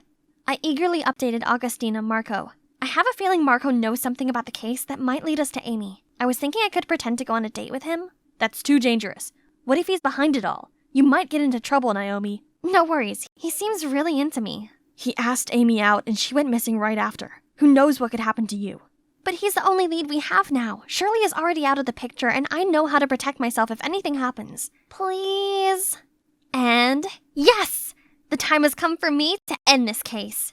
During the date, Marco was so caring, but I was dying to know what happened to Amy that day. So, I heard you and Amy were a thing before? Nah, we never got together. How can you be so perfect? Are you an angel? I heard otherwise. Rumors had it you even went out with her. Let's just focus on us, why don't you? But I want to know more about you too. Fine. If you want to know it that bad, I did ask her out, but I never saw her that day. Her sister showed up instead. Sat there at a reserved table and said something about Amy wouldn't be around for a while. I thought they wanted to mess with me, so I just left. Diane knew Amy would disappear even before she went missing? Did Diane have anything to do with this? She might have been the very piece we'd overlooked from the beginning. I got to the office and saw Augustine fidgeting around. Are you okay? Did Marco do anything to you? I'm fine, and I got the biggest news. I then told Augustine and Jane everything and posed my doubts for Diane. Why Diane? She's just a vulnerable victim who gets picked on all the time. And you know by who? Shirley! She might appear vulnerable, but who knows what she's got inside. And you remember how she came to help Marco up that time? Now that I think about it, she was so worried for him. She obviously likes Marco. It's possible she might get jealous of her sister. Oh, stop! Not everyone is a jello like you. What? Team, this is getting nowhere. For now, let's just agree on keeping Diane close. Again, no one is to act by themselves. A jello? Just watch me nail this case before you do, Jane. The next morning, I saw Diane secretly watching Marco play basketball. I swear to God, Diane is definitely into him and involved in her sister's missing. But Augustine wouldn't let me do anything. That'd leave me with the only option, which is to keep Diane's activities on watch. Indeed, she's been acting very strange lately. She received regular phone calls and would get out of class, just to return with a troubled face. I decided to tail her that afternoon. She looked very suspicious and kept turning around to check if anyone was following her. She's definitely hiding something. We were walking for quite some time, passing a vast area of abandoned field crops, until she stopped in front of a shabby house. This is clearly not a building for residency. The whole place looked so torn apart, and even had traps everywhere. Thank God I had all that training back in the academy to spot these deadly traps. Suddenly, I saw a flashing shadow sprinting right across the room. I quickly followed and saw a door leading to the dark basement. Diane, or whoever was staying here, is not going to be simple to deal with. Oh no, it's a trap! If you dare move an inch, you're done. Now tell me, who are you? Are you from the Dixie Mafia trying to get back at me? Mafia? No, you got it wrong. I came to check on the electricity for this building. Please calm down. She's lying again, Mr. Gordon. I knew she was up to no good. Speak now if you want to stay intact. Oh, no. I should have listened to Augustine and not let my stupid adrenaline take over. Is this the end of my mission? The end of my life? Suddenly, there was a loud banging sound. FBI, don't you dare touch her! It's Augustine! FBI? What? No, what's happening? Are you not from the gang? Jane was there for me too. She quickly took the bomb remote and turned it off. Fake bomb, are you kidding? I quickly got out of the trap safely. Special Agent Naomi Cooper, where are you hiding Amy? No, you got it all wrong. Mr. Gordon's Amy's biological father. How can he hurt her? I looked at Augustine and Jane, who were as shocked as I was. Mr. Gordon used to work for the gang, but he turned his life around.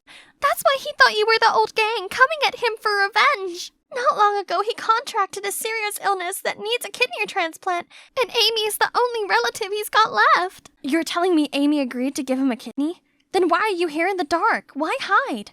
Because Amy's mom hated me and forbade me from seeing her, let alone giving me a whole kidney. But Amy is my daughter with a golden heart.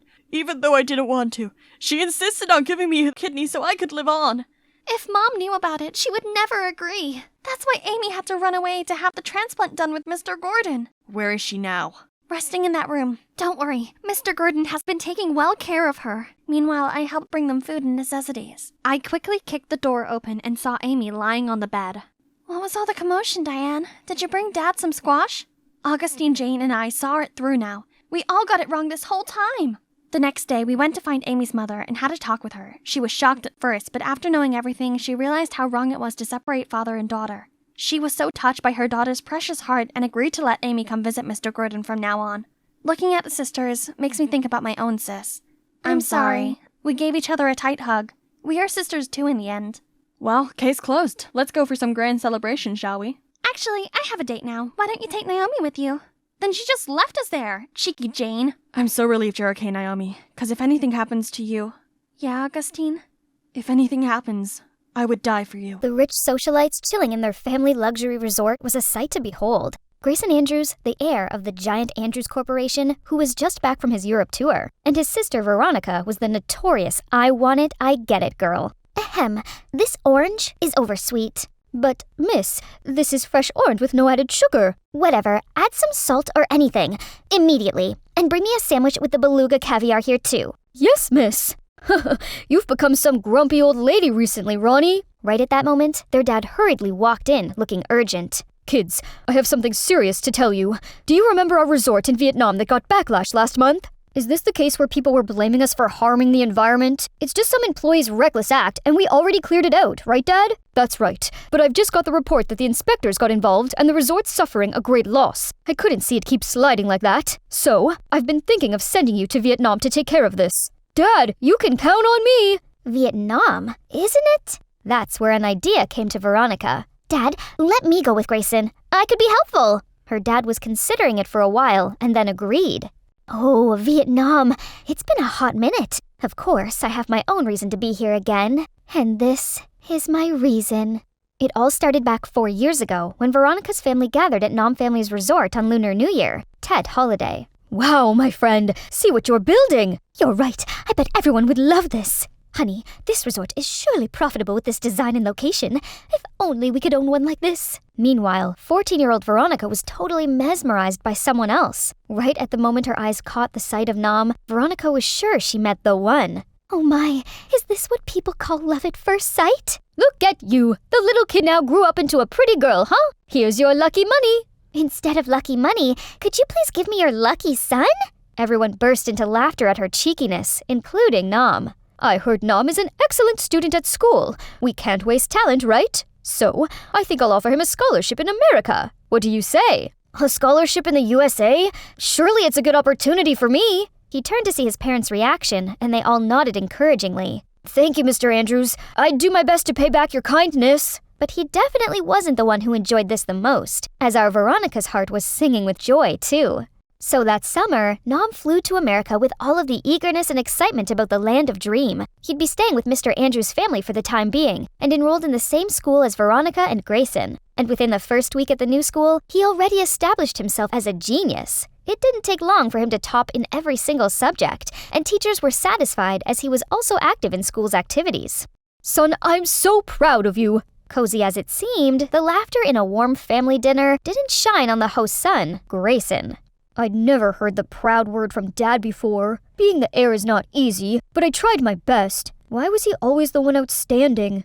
After the dinner, when others left, Mrs. Andrews approached Nom. Don't think my husband gave you some compliments that you believe you're above anyone. Remember, you're just a parasite on my husband's kindness. So Mrs. Andrews didn't like me here. I'd better be careful. From a corner, Veronica was hearing what her mom said to Nom. Mom's always been hard like that. It's all right, Nom. Be strong. You have me here.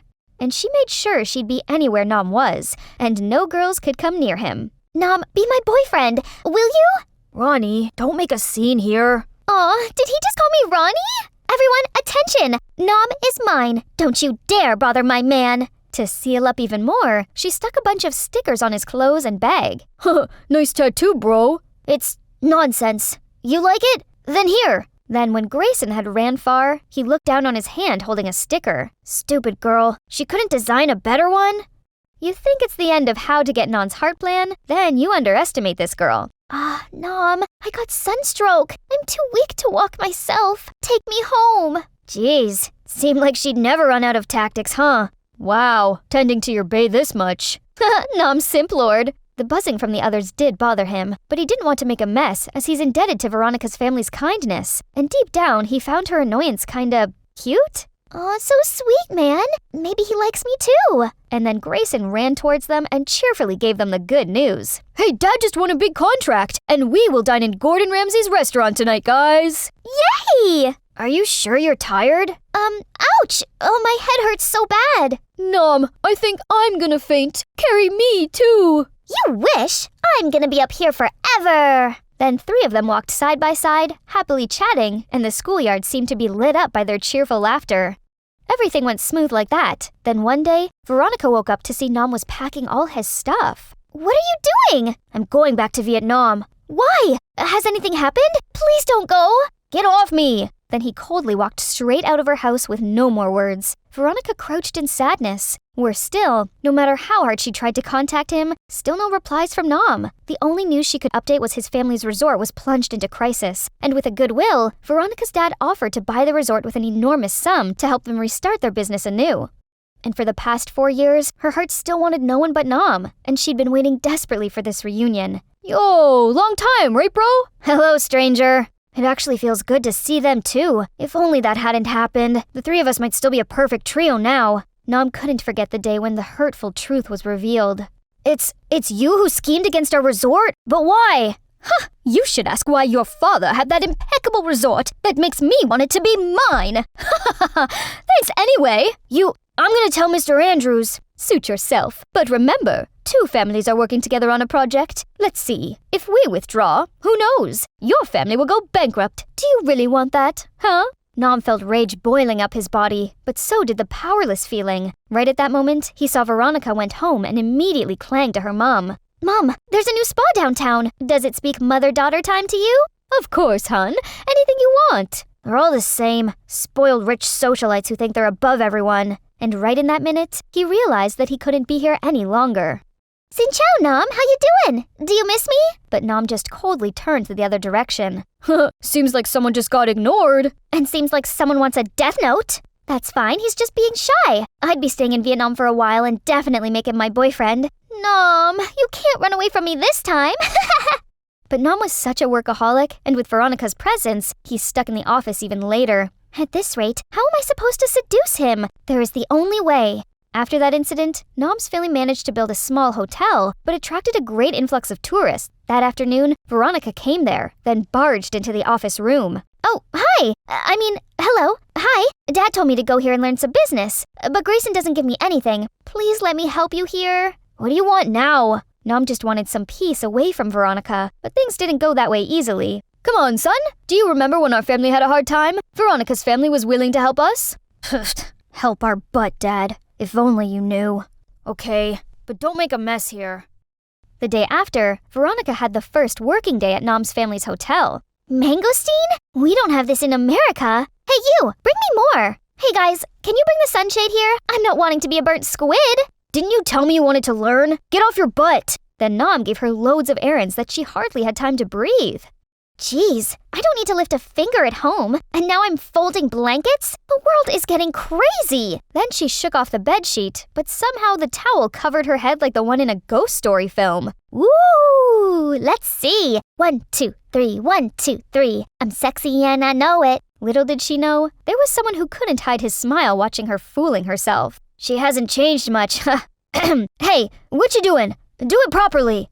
Later, Veronica was dragging her aching body back to her family's resort after her first working day. Oh, I can't feel my hand anymore, and my feet hurt running around. Stop whining, Ronnie. It's nothing to what I've done today. Planning the strategies, promoting the services, blah, blah, blah. Grayson turned around to see his sister already sleeping like a log. He gently put the blanket on her when he received a phone call from Mom. Hi, Mom. I'm doing just fine. No need to worry. Hey, I heard Nom's family's hotel is doing good, right? But right at the time our resort suffered? Coincidence can't explain this properly. Grayson, I'm sure he planned to get this revenge for the past thing. I don't think he's that much.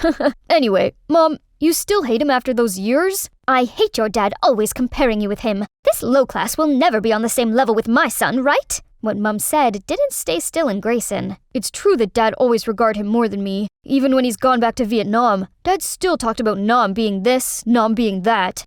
Next morning, Veronica got up and freaked out that she'd overslept for more than 2 hours. When coming to the hotel, she received a glaring look from Nom and a long list of errands that seemed not to end. Gosh, I have to do this for how long? Finish it, and we're going out for lunch. Hearing that, Veronica diligently cleaned every corner of the hotel, making sure no single speck of dust left. Yay! Let's go for lunch! Huh?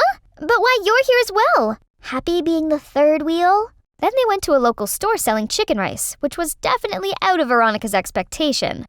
What the heck? Eating on the street? Nom, I don't like this place. I'm sweating like a dog already. Go to some restaurant and treat me with beefsteak. If you don't like it, then don't eat. No worries, I'm gonna take care of her plate. Come on. Okay, but you have to feed me.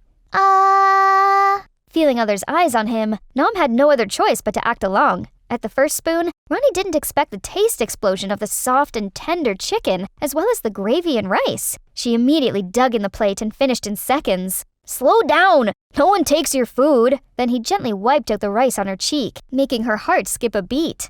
Later, Veronica and Nom took a stroll around Han River. You ask about Grayson? Veronica successfully cut the tail and made him stay still in a coffee shop. Ow, Vietnam summer is definitely like a giant oven. Aha! How about the classic move? Then Veronica wobbled like a jellyfish, aiming to fall into Nom's arms, but he suddenly walked away, leaving her landing face right on the ground. She scrambled up to see he was already chewing the fat with some random girl over there. Veronica immediately stormed in like a crazy bull towards the girl. Hey, who are you? I'm Nom's girlfriend. You better stay away from him, or else. Sorry.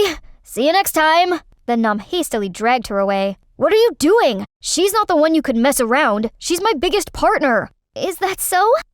I'm sorry. You, go back to work. Right now.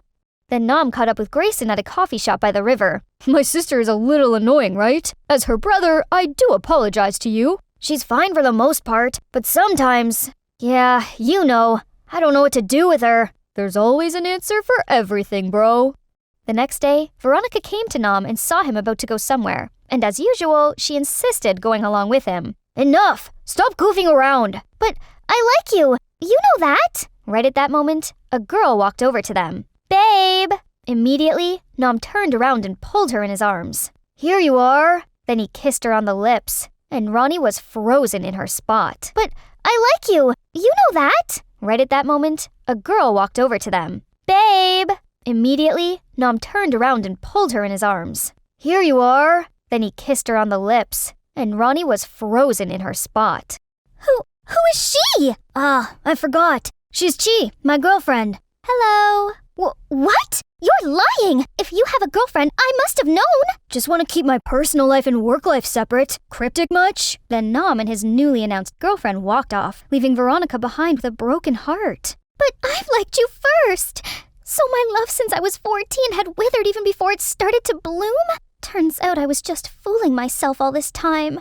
That night, Veronica couldn't sleep a wink. It was too painful for her to face the truth, but she couldn't help showing up in Nom's hotel the next day. But little did she expect that since that day, she was everywhere in the hotel and literally clinging to Nom. Oh, bae, sit down here. You've been wandering in my dreams enough. Your legs might get hurt. So you come sit here too. I'm afraid I have a serious vitamin D deficiency, because I was far away from you, my only sunshine for the whole night. And that only made Veronica filling in frustration.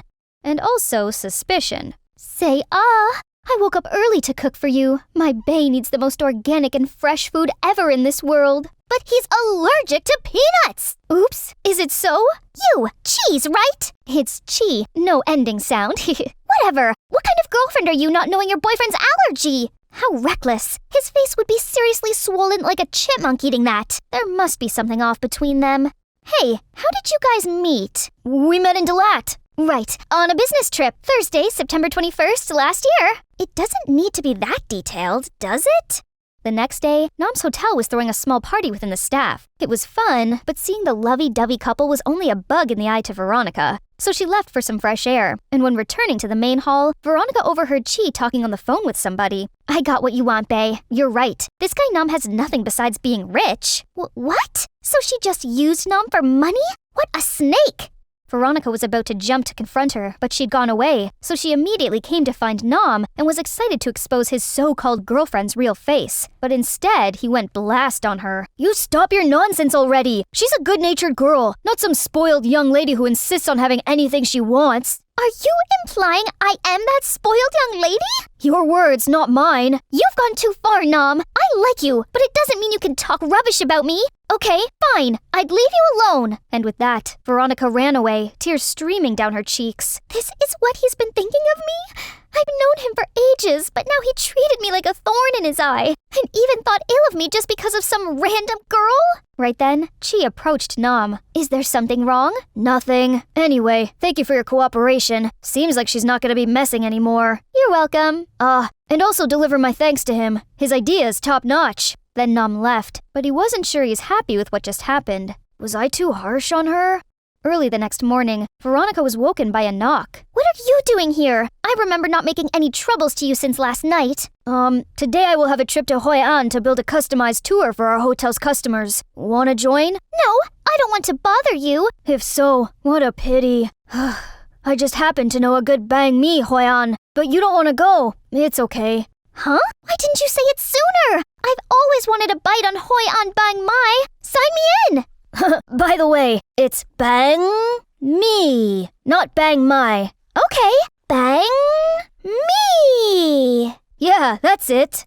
Later, when they arrived in Hoi An, Ronnie was mesmerized by the medieval grace of this ancient town. The streets of gold and yellow houses were blooming in colorful paper flowers along with vibrant lanterns. Wandering around the town, Ronnie felt a surge of excitement and nostalgia about her country of birth that she parted since she was small.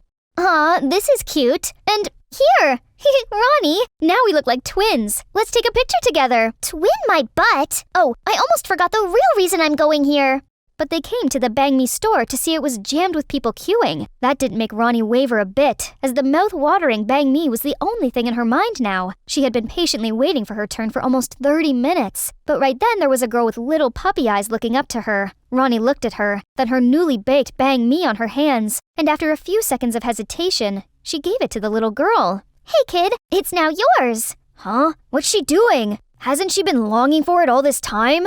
Got bored already? Poof! I just don't want those kids to wait under this scorching heat. Okay. Go wait under that tree. I'll get you another one. You want some? Nah, I've eaten enough. Nom's buying bread for me. So sweet. His kind offer made her heart dance like crazy, not knowing from afar she was glaring at her with bullet eyes.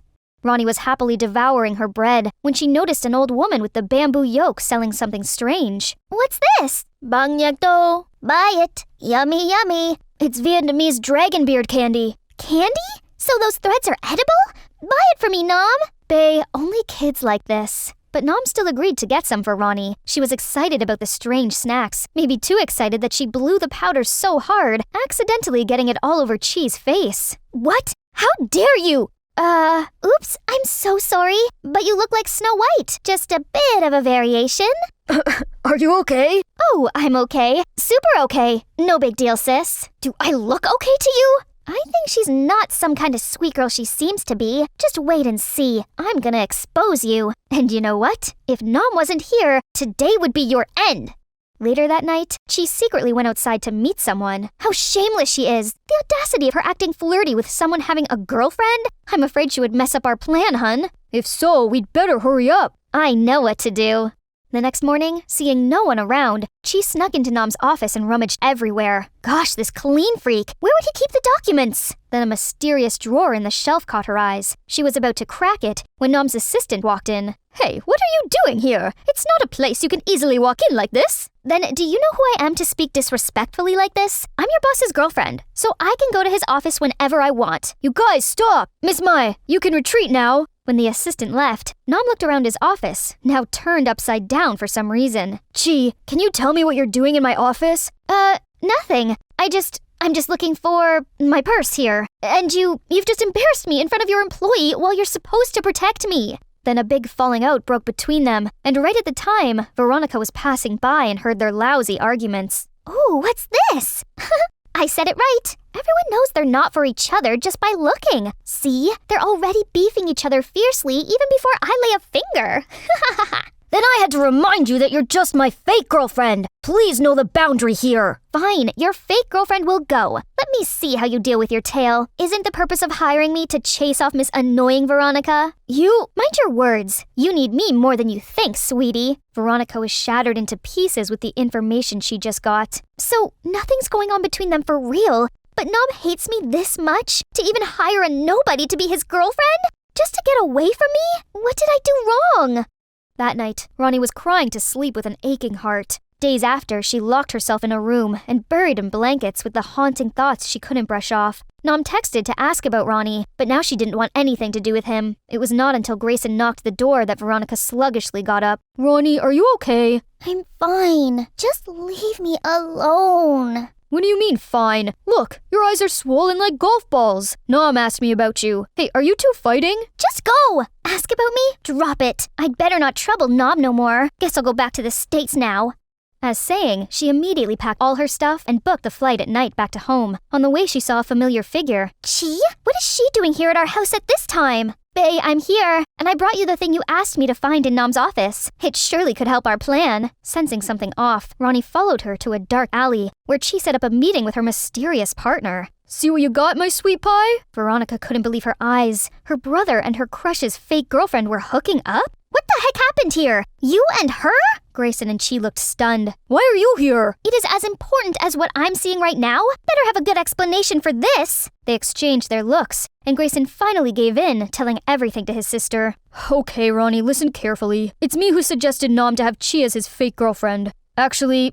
What? But you two? Yes, she's my baby girl and he has no idea. But what for? For his master plan, sis? It's time you know the truth. You still remember why we're in Vietnam, right? Our resort is having a hard time, and it's all because of Nom. This resort once belonged to his family, but their poor business skills only plunged this lucrative business into chaos. And when our family revived the resort, he got jealous and did everything to put it down again. This little ungrateful brat. No! Nom isn't that person! Don't defend him. Don't you see when our family had a scandal? His hotel was suddenly doing better than normal? No way I let that slide easily. It proves nothing. You cannot accuse someone without any evidence. Fine, you want evidence? I'll find it for you. Meanwhile, if you can't be helpful, then don't sabotage my plan. deal. I'll leave you 1 week, and during that time, you're not gonna do anything dirty against Nom as well. The siblings set themselves on a different side on this manner. Grayson was leaving with his girlfriend, while Ronnie was standing here, trying to process everything. It had been such a hard time full of news and truths to her. Yes, the Nom I know would never do such a thing, and I will stay here to prove that my brother has been wrong about him.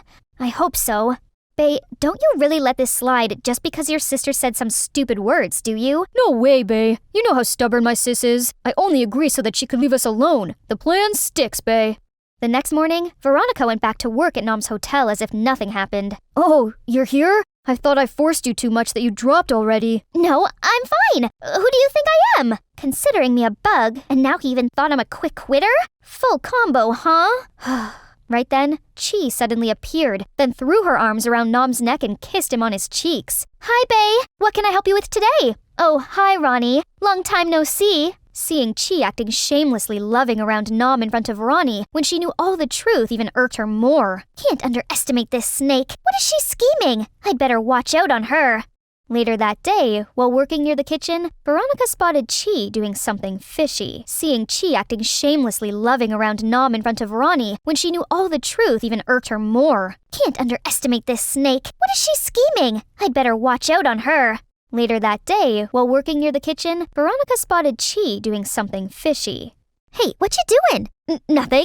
Veronica immediately bent down to see a wrinkled food package in a bin nearby. What? The expiration date was 2023, a year ago? Hey, why do we still have expired food here? Oh gosh, but is it ice cream that room 302 asked for? Right away, Ronnie asked the staff to check all of the food orders and rushed after the food trolley which was set to arrive at room 302. The news was soon to reach Nom, so he sprinted to the guest room to see Ronnie was already there. Excuse me, miss. On behalf of the hotel, I do apologize for this inconvenience. It's on us for not training our staff well. I'll be talking to her now. Then he dragged Ronnie into the corner. You're ruining others' efforts due to your irresponsibility. Don't you see? If you can't do it properly, then do nothing. His words were like thousands of daggers pierced into Ronnie's heart. Okay, now I got it. In his eyes, I was only that, shallow. Suddenly, the guests came near them. Excuse me, I know you're teaching your staff and it's not my business to interfere, but this girl wasn't the one who delivered the food earlier. But she came here and sincerely apologized to me for what she didn't do, which is much appreciated. You should reward her instead.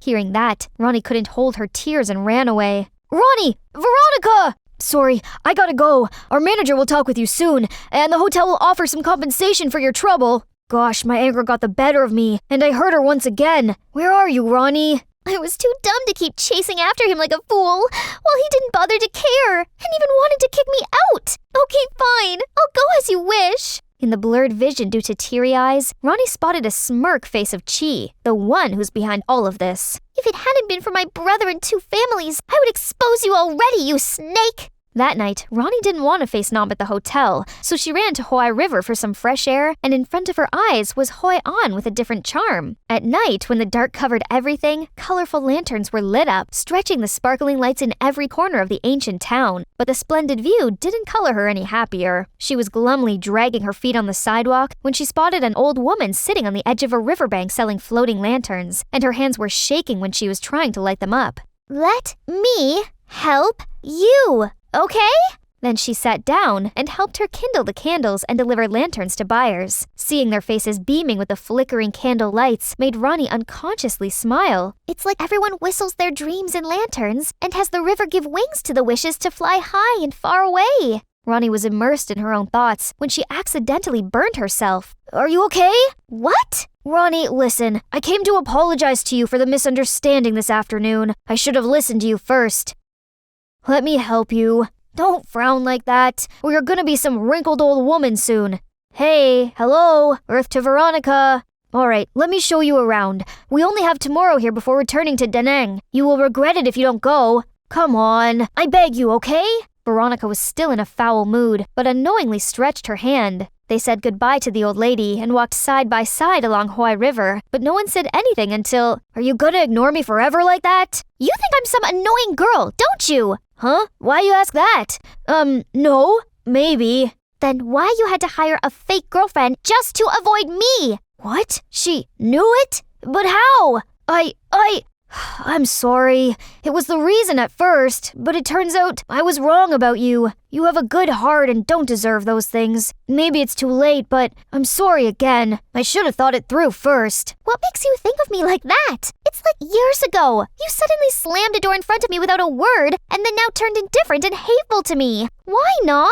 Something happened, and I'll tell you when time feels right. Please trust me. I never hate you and will never. Please tell me, what should I do for you to forgive me? I don't know, but maybe... Padalo. Or here they call it Dap V, right? Yes, I want to try Dap V, but we're not done here. Okay. The next day, Nom took Ronnie to Padalo as promised. Okay, Dap is riding, V is the duck. But wait, it's clearly a swan. Why?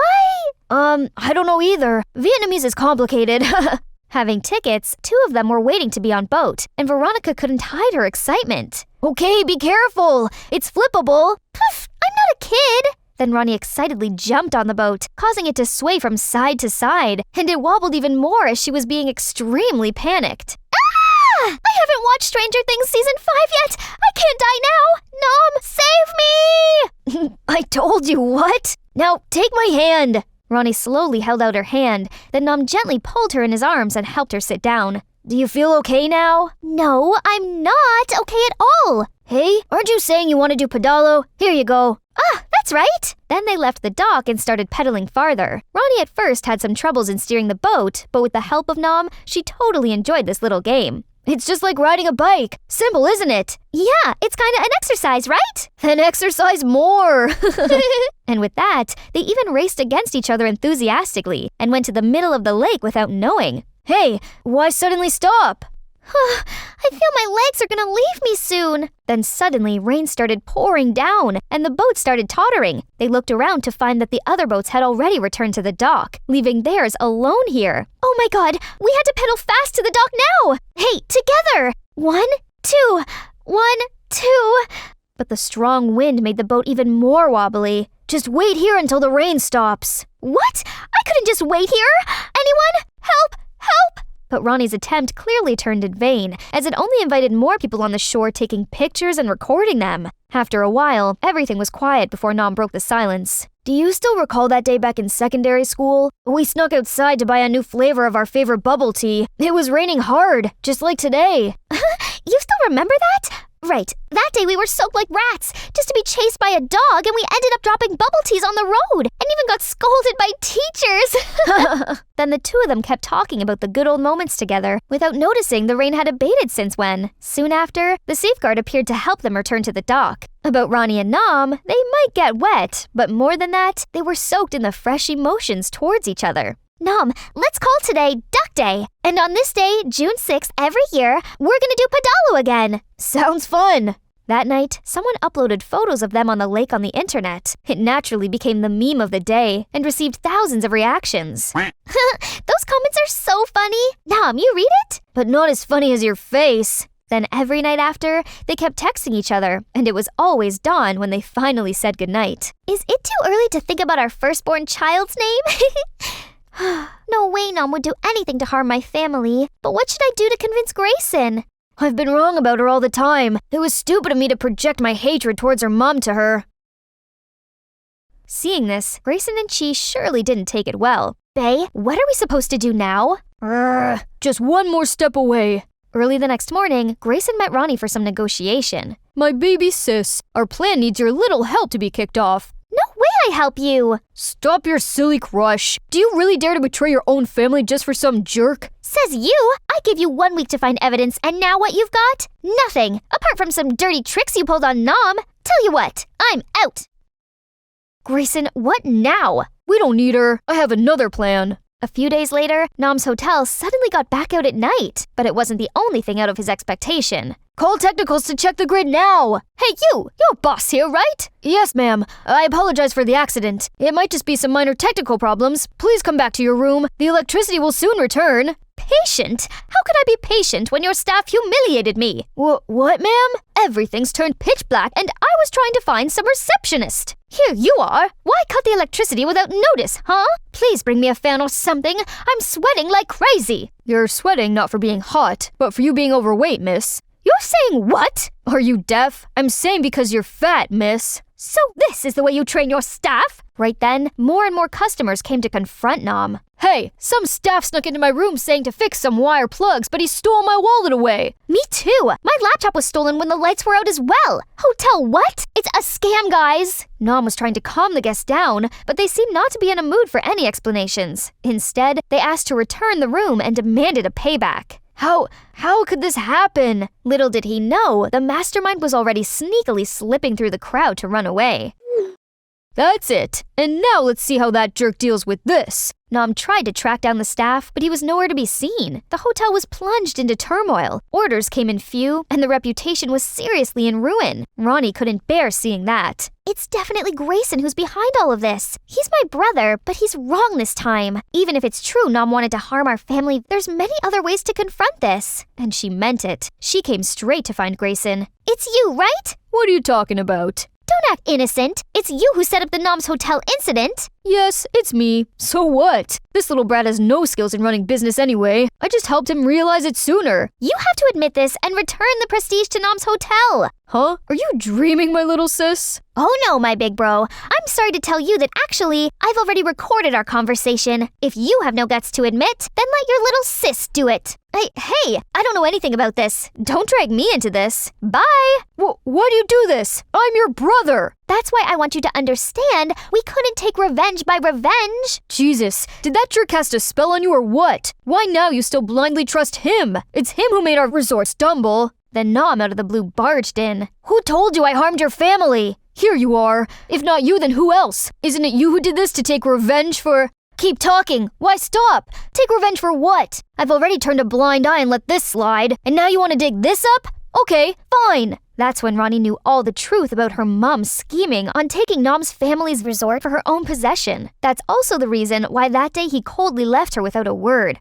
My mom? So my dad was also in on that? No, your dad is totally oblivious about that. Mr. Andrews was so kind to help us with a handsome sum to start again. He's been so nice to us, so I don't want to make a fuss. And you've known about this the whole time, but still talk about revenging? Don't you see our family is the one who should take the blame? Grayson, it's the karma we have to take. I'm so disappointed in you and Mom. Nom, I do apologize to you for all the troubles my family has caused you and your family. I will handle this ASAP. Then Veronica asked Grayson to publicly admit his scheme and apologize to Nom. This wasn't easy for Grayson, but I know deep down, my brother isn't a bad person. Thanks to that, Nom's hotel resumed working smoothly as before. After that, Ronnie and her brother came back to the States and told the truth to their dad. What? You've been doing this behind my back the whole time? You know what? We're more brothers to each other. When I had nothing, it's him who helped to lift me up, and now you requite evil with good?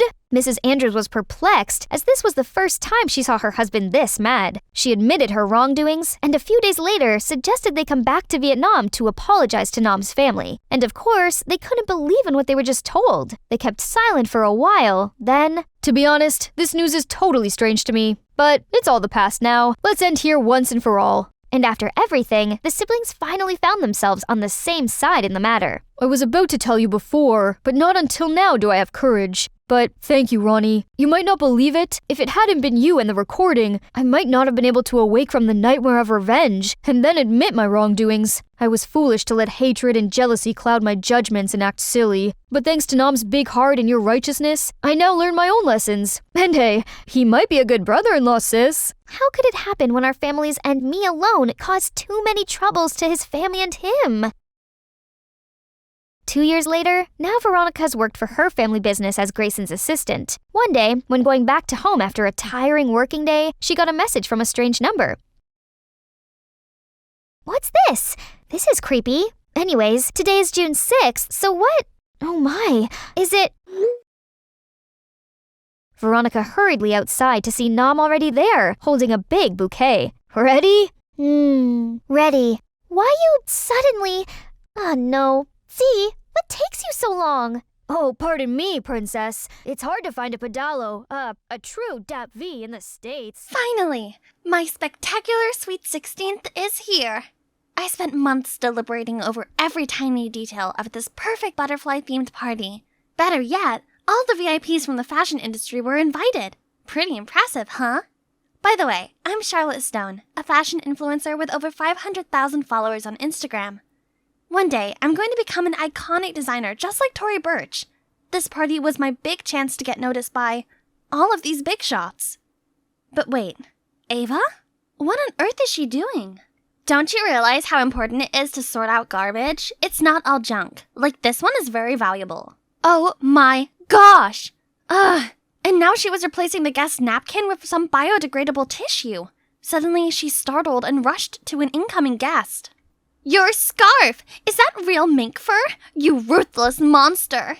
Oh no, that was Trixie Maxflower, the famous drag queen, who's now strutting off in anger thanks to my sister's outburst. Ava was ruining everything with her hippie ways, and all of my guests were leaving.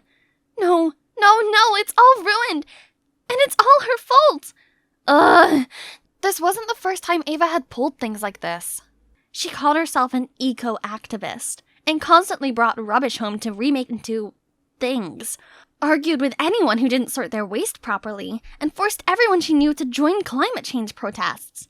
The worst part was, I was always dragged into those dumb campaigns. It's super embarrassing being called the trash girl's little sis. Lonnie, where are you going? Wait up! Hey, trash girl, why don't you recycle this into skating shoes, huh? Next thing I knew, a gross banana peel landed smack bang in my face. Lottie, are you okay? No! My party was going perfectly until you barged in with your lunatic eco-anxiety. I wish you'd left my party, not them. Actually, I wish I didn't have a tree-hugging, trash-loving sister at all. Then I pushed Ava aside and stormed off. She'd gone too far this time. But maybe what I said was a bit much. The next morning, I woke up to see a birthday gift from Ava on my bedside table. It was this cute bracelet, made from recycled plastic, of course. It made me smile and reminded me of all the time she'd taken care of me. I went to her room to thank her for her gift, but she wasn't there. Then I spotted a letter on her bed. Mom, Dad, Charlotte, I'm going away to live by my beliefs and values without affecting you all. Don't look for me. Oh no! Don't tell me that it's all because of what I said yesterday. She knew I didn't mean it, right? I'm sure she'll calm down and come back soon. But then 1 week passed, then a month, and now it's been almost 2 years and my sister still hasn't returned home. We've looked for her at environmental events, but still had no hint. Until one day, I stumbled upon a YouTuber who talked about discovering an eco-friendly island run by a community of environmentalists. That sounds like Ava's style. Wait a minute, I've seen this before. This island looked just like the one from the picture hanging in Ava's room. There it is! That must be the island's coordinates! I gotta go find my sister. Oh boy, that was a long ride. Now I just need to find a boat that will take me to the island. Let's check the map. Huh? These aren't my stuff! Right at that moment, a woman reached me. Hey, what are you doing with my bag? I quickly apologized and returned her bag, then rushed back to the train to find mine. But I was too late. No phone, no map. What to do now? I asked around, but no one had heard of this eco-island. Hopeless, I slumped onto a bench, when suddenly a man tapped my shoulder and told me that his boat was heading to that island. I followed him to the harbor, but when I saw the boat, I immediately changed my mind and turned to leave, but the man wouldn't let go of my hand. I tried my best to resist as his 2 scary-looking crewmates headed towards us. Oh no, this isn't gonna end well. Let her go! Noah, is this a kidnapping? Should I call the cops? Panicked, the man let go of me, then grumbled and left. I trembled in shock, and it took ages for my heart rate to return to normal. I can't imagine what Ava had to go through out there all this time. Why are you trying so hard to get to the eco-island? It doesn't seem like you're seen. Now that I'd calmed down and looked at this guy properly, ooh, he was cute. And he knew about the island? Turns out he's a former resident and was now taking his sister there. I asked him if he knew anyone named Ava Stone, but he shook his head, saying that most people who came to the island changed their names to start a new life. Okay, so I just have to see for myself if Ava was actually there. However, Noah said he couldn't help, because the island has strict rules concerning newcomers. So I had to lie that I was also an eco-activist to convince them to bring me along. And ha! It worked! My hunch told me that I was now one step closer to finding Ava. That evening, Noah set up a tent on the beach and we waited there for a boat that was scheduled to take us to the island in the morning. Seeing Noah take care of Ellie made me miss my sister so much. My selfish stupidity had driven her away, but now I'm going to put things right. I'll definitely find you, Ava. Next day, Noah woke me up so early that even the gulls weren't about. We got on this rickety-looking sailboat without any engine. Hello? Were we going to the island or back to the primeval times? Noah helped sailing the boat while I had to take care of the ropes. This was way harder than it looked. I could barely feel my arm muscles. Best wind ever. Charlotte, you're our lucky charm. But yeah, at least I had this beautiful view to compensate. Suddenly, the rope slipped out of my hand, causing the winch handle to spin and fling my bracelet into the sea. Oh no! Noah tried to stop me, but I was already deep in the water and immediately got swarmed by garbage. There it is. I pushed the trash aside, grabbed the bracelet, and was about to swing back when a fishnet caught my foot. Ah! I'm stuck! While struggling, I saw a dead sea turtle, tangled in plastic bags, drifting by. Is it foreshadowing my own fate? Then, I felt a tug on my waist, and suddenly I was rising above the water. Through coughs and splutters for air, I saw Noah. He'd saved me again! How could you be so foolish? You're lucky I reached you in time. No, you're the lucky one who just got yourself a new girlfriend. Me? What's wrong with you? Your actions could have killed yourself and my brother, and all you can think about is flirting? I'm sorry, but that bracelet is really important to me. And I'm serious. What is your type of girl, Noah? Me? Oh, maybe someone mature and brave? Got it. From now on, I'll be more mature then. By the next dawn, I could finally see our destination. But right when I stepped foot on the shore, two men who seemed to be village guards stopped me. You said you were bringing one sister, not two. Who is she? She's with me, Noah said. I tried my best to convince them, but they insisted on following the rule. No outsiders on the island. I didn't want any drama. All I wanted was to find my sister. Hey, the chief is coming! Jeez, what else is happening? I grabbed Noah's hand and hid behind his back. Please don't leave me alone. I won't. With my eyes closed, I heard someone step in and the female voice said, What's all this commotion about? Wait, that voice! I took a peek at the village chief. It's Ava! Ava? Is it really you? Charlotte? I found my sister. I rushed to hug her as tight as I could. I've missed you so much. Oh, little Lottie, how did you get here? I've missed you too. I'm so sorry for what I said. It's okay. I've forgotten about it already. Come, let me show you around. Turns out, the day she left home, she gathered like-minded people to come to this island and save its ecosystem. They built this village and a dike to protect the island from rising sea levels. When Ava asked me about my journey here, I told her all about the struggles I had to go through and how Noah had saved me. You like Noah? I guess so, but what's wrong with that? I mean, you always hated my eco lifestyle, but Noah and you do know we share the same mindset, right? That's true. They had many things in common, while I was living in another world to them. It's okay. I've changed a lot since the last time you saw me, Ava. I was wondering if I could, stay here for a while. Ava agreed! Yay! Now I will have some more time to persuade my sister to go home and to win my man's heart. So, as the newest member of the village, the next day I started helping everyone with their tasks, like collecting coconuts, making DIY stuff, and planting corals. I even made use of my fashion sense and came up with stylish designs that were also environmentally friendly. Although Noah was too busy to see my creations, other villagers were very excited about them and often visited my workshop to try on new clothes. Hey, Sunshine, these designs are top-notch. You're like a tailor goddess. That's Sam, my coworker at the workshop. He seems odd, but he's actually a genius who could create technological devices out of scrapped materials. Each day he gave me a different kind of weird gift. This guy was definitely having a crush on me. But even his unicorn bicycle made from seashell couldn't move me, as I only had eyes for Noah. Speaking of Noah, he just walked past my workshop, right on time to show him this new material. I eagerly ran towards him, but stopped as Ava suddenly pulled him toward the hammock, leaned closer, and whispered something in his ear. What? So, when Noah said he preferred mature girls, he meant Ava? But what was my sister thinking? She knew I liked him. After that day, I couldn't concentrate on anything because of those two.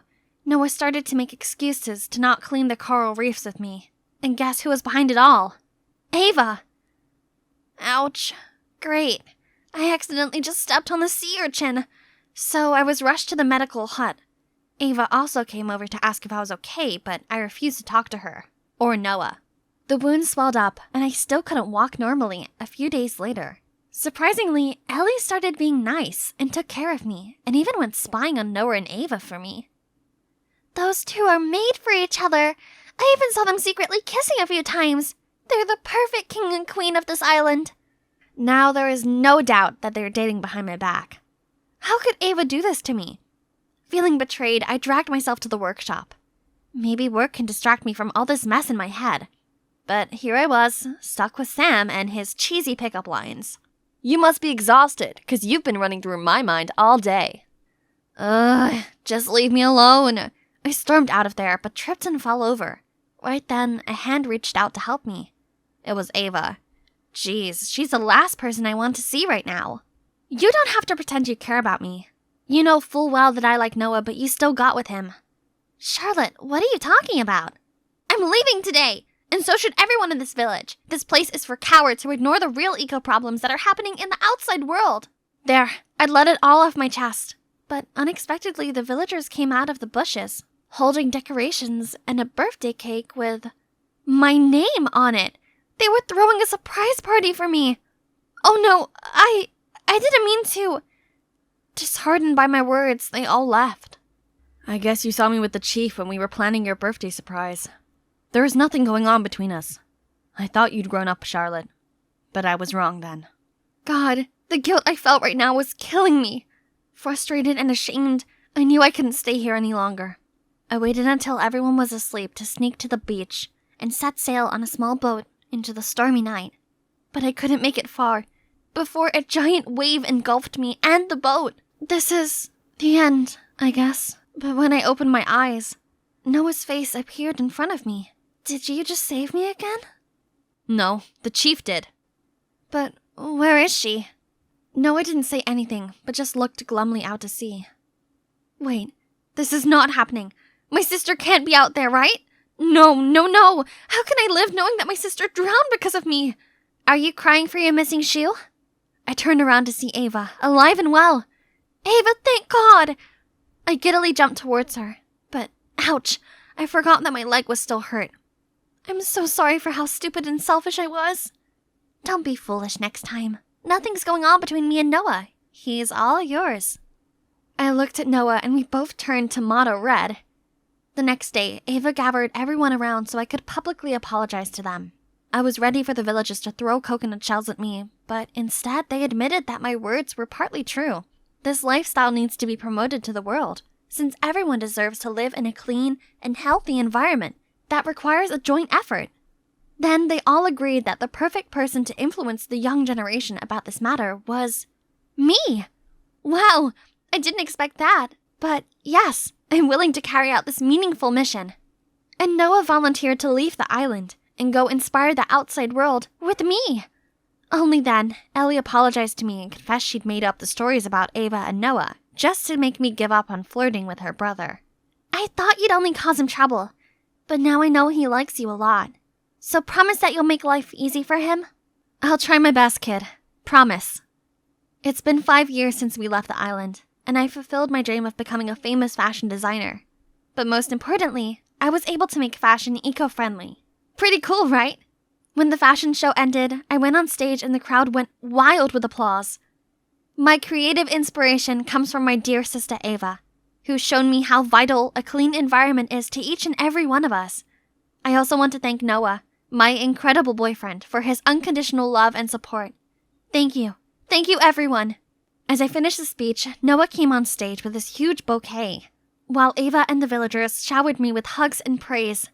I guess one trip to an eco-island could change your entire life, right? It's been a long time since I was able to enjoy myself at a party. It sure felt good. Now just one thing left to make this night even more perfect. I'm going to make my crush mine. There he is, Jad. OMG. Did he just glance at me? I could feel my heart flutter. As I immersed myself in a world with only Jad and me, the face of Harry the Metal Mouth suddenly popped up from nowhere. It's time for bed, Mommy's little princess. What on earth was he saying? And why was everyone running toward the window like that? I jostled into the crowd and I peeked down. Oh, for heaven's sake! The beyond cringy woman standing there holding the speakerphone was none other than my mom! Janice, it's 10 p.m. You know it's your turn to stay with me tonight. I won't be able to sleep without you. God, is there any way for me to just evaporate right here, right now? This is too embarrassing. But wait, how did she know I was here? I immediately looked over at Christine. It must be her again.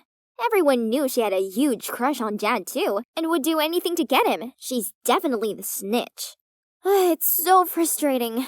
Anyway, let me fill you in on the situation. This crazy woman is my mom, who gave birth to not only me, but also my older sister Patty and my big brother Will. I guess we all turned out alright, but this wasn't down to Mom. She didn't raise us, our nanny Randy did. You see, Mom used to be an actress. She was always busy with her work and her numerous flings, which resulted in each of us three having a different father. Luckily, we had Randy to take care of us, so I never felt like I was missing out on anything. On the contrary, having to see Mom all day is a problem for me. A month ago, Mom suddenly decided to retire and move in with me and my siblings. And who knew that an out-of-date star could be such a childish, clingy nightmare? Ugh! She didn't like being alone, so she insisted Patty and I had to take turns sleeping next to her. Then she forced us to accompany her to the mall and be her luggage gophers and talk to her while she went for the zillionth beauty treatment of the week. One day, after an exhausting day out with Mom, we entered the house to Will rushing over and shouting, "Mom, why did you tamper with my laptop?" It turned out that Will had applied to the Juilliard Institute, one of the most famous art institutes in New York. But Mom went on his laptop and deleted the school's acceptance email, meaning poor Will had missed out on the response deadline. Oh, sweetheart, I didn't mean to. I was trying to send an email to report those scammers on TV, but I must have accidentally deleted your email. That's probably a good thing anyway, son. It would be better to apply for an economics major at the State University, so our family won't have to be apart. Do you know how hard it was to get in there? Ugh, I can't do this right now. I'm done. Dinner with Mom tonight was super awkward. It was just me and her, as Will was simmering in his room, and Patty, well, I don't know where she was. Afterward, I passed by her room and overheard a whimpering sound. I peeked through the gap in the door and saw Will also trying to calm Patty. James is now insisting on breaking up with me. If Mom hadn't come to my company and bragged that her daughter was the manager's girlfriend, the story wouldn't have reached my boss and neither of us would be in this mess. I know, right? Mom never cared about us before, but now she thinks she can just waltz back into our lives and do whatever she wants? I've had enough of this. We're both over 18 now. Let's just move out. Oh, no. No! Look at their determined eyes. I couldn't let this happen. What about me? Please don't go. I'm not 18 yet. Don't leave me alone with Mom. I beg you. Both of them gasped when they saw me. Then after a moment of silence, Will spoke up. Okay, we won't go. But at least we need to get things back to normal. I mean, back to just the three of us and Nanny Randy living in this house. And so, Will suggested we pull a bunch of pranks that would annoy Mom so much she'd end up leaving. But they were all busy with their studies and work, so they left it to me to carry out the pranks. Okay then, I'm ready. You can see how my mom was addicted to cola from the pile of empty cans over there. She often did midnight dashes to the convenience store when she ran out. So, my first plan was to make all the cola she's just bought disappear time after time. Frustrated much? However, she was strangely calm and acted like it's no big deal at all, and even bought a drinking helmet to make sure her Coke was always with her. Attempt failed. Move on to the second plan. Hide the Nintendo Switch. Why, you ask? Every night, Mom made us play on that thing with her, and honestly speaking, she was the worst player ever, but she wouldn't accept it, and kept making us play those boring games with her until she won. Now, no Switch, no troubles, right? Wrong. As having nothing to do, she came up with much more dumb things to ask us to do with her. From teaching her to cook, gardening, and even doing yoga with her. Having Mom around is like caring for a toddler. She needs constant care and attention. It's tiring. I can't bear it anymore. You clearly didn't carry out the tricks properly. You're making the situation even worse, don't you see? Looks like we'll have to get the job done ourselves. Oh yeah? Fine. You guys do better then. And so they carried on by using Mom's ultimate fear of spiders. She's terrified of them. Even the teeny tiny ones were enough to cause her to climb onto a chair in fright until one of us removed it. So, Patty asked me to buy fake spiders online. Then she hid them all over our house. But this time, without panicking, she even picked it up and tossed it in our direction, which freaked us out instead. So, Will decided it was his turn to take some action. He planned that one evening I would distract Randy, and in the meantime, Will would throw a feast at home, then swiftly drag all his friends out, leaving a huge mess for Mom. Despite never lifting a finger on cleaning, Mom is actually a clean person, so it would definitely drive her crazy. But nope, once again, it didn't go as planned when Will and Patty came home to find Randy there, helping Mom clean up the whole mess. Of course, I was the one who got the blame. Again. Janice, you told us you were able to get Randy away from the house for a day, didn't you? I did ask her to take me to Dad's, but midway there, she realized she forgot her phone and insisted on going back. Oh, stop with all the excuses. You're so useless and always do things by halves. The spider trick must have also failed because you bought some cheap ones that look too obviously fake. Yeah, perhaps you've been bought off by Mom, aren't you? Spill it. Ugh, are they seriously accusing me of betrayal right now? Enough! If you're that good, then do it all yourself. I stormed off without any extra words to them. The next morning, while watching Netflix, I heard Patty and Will arguing. It turned out Patty let her boyfriend use her car and he forgot to come pick her up to work. So she's trying to borrow Will's bike so she wouldn't be late for a meeting. But Will wouldn't let her because he had an important dance workshop to attend. Don't your dumb class just always repeat the same wriggle moves? Take the bus instead. You won't die if you're a little late. It's not my fault your gold-digging boyfriend forgot to pick you up in your own freaking car. You should have broken up with a jerk like him ages ago. They continued quarreling for a while until I saw Will launch his way down from upstairs shouting. Fine, just take it. Has anyone ever been able to stop you from anything, bossy Patty? And he headed straight outside to his bike, then came back after a bit, probably to get some air to calm down. Ugh, would these two give it a rest? How were we meant to figure out a way to win against Mom when they couldn't even go a day without bickering? Right then, Mom walked in and told me she was going to bake the cake Patty had shown her how to do yesterday. Oops, but I forgot to buy eggs. I wonder if Will needs to use the bike today. I'll borrow it just for a bit. Ha! Great! If Mom took the bike, then both of my annoying siblings would have to stop squabbling about it, right? Yes, Mom, take it. Will said he was gonna take the bus today. It'll be faster to cycle to the grocery store anyway.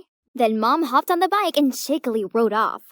After a while, Will and Patty went out to the yard and of course, the bike was no longer there.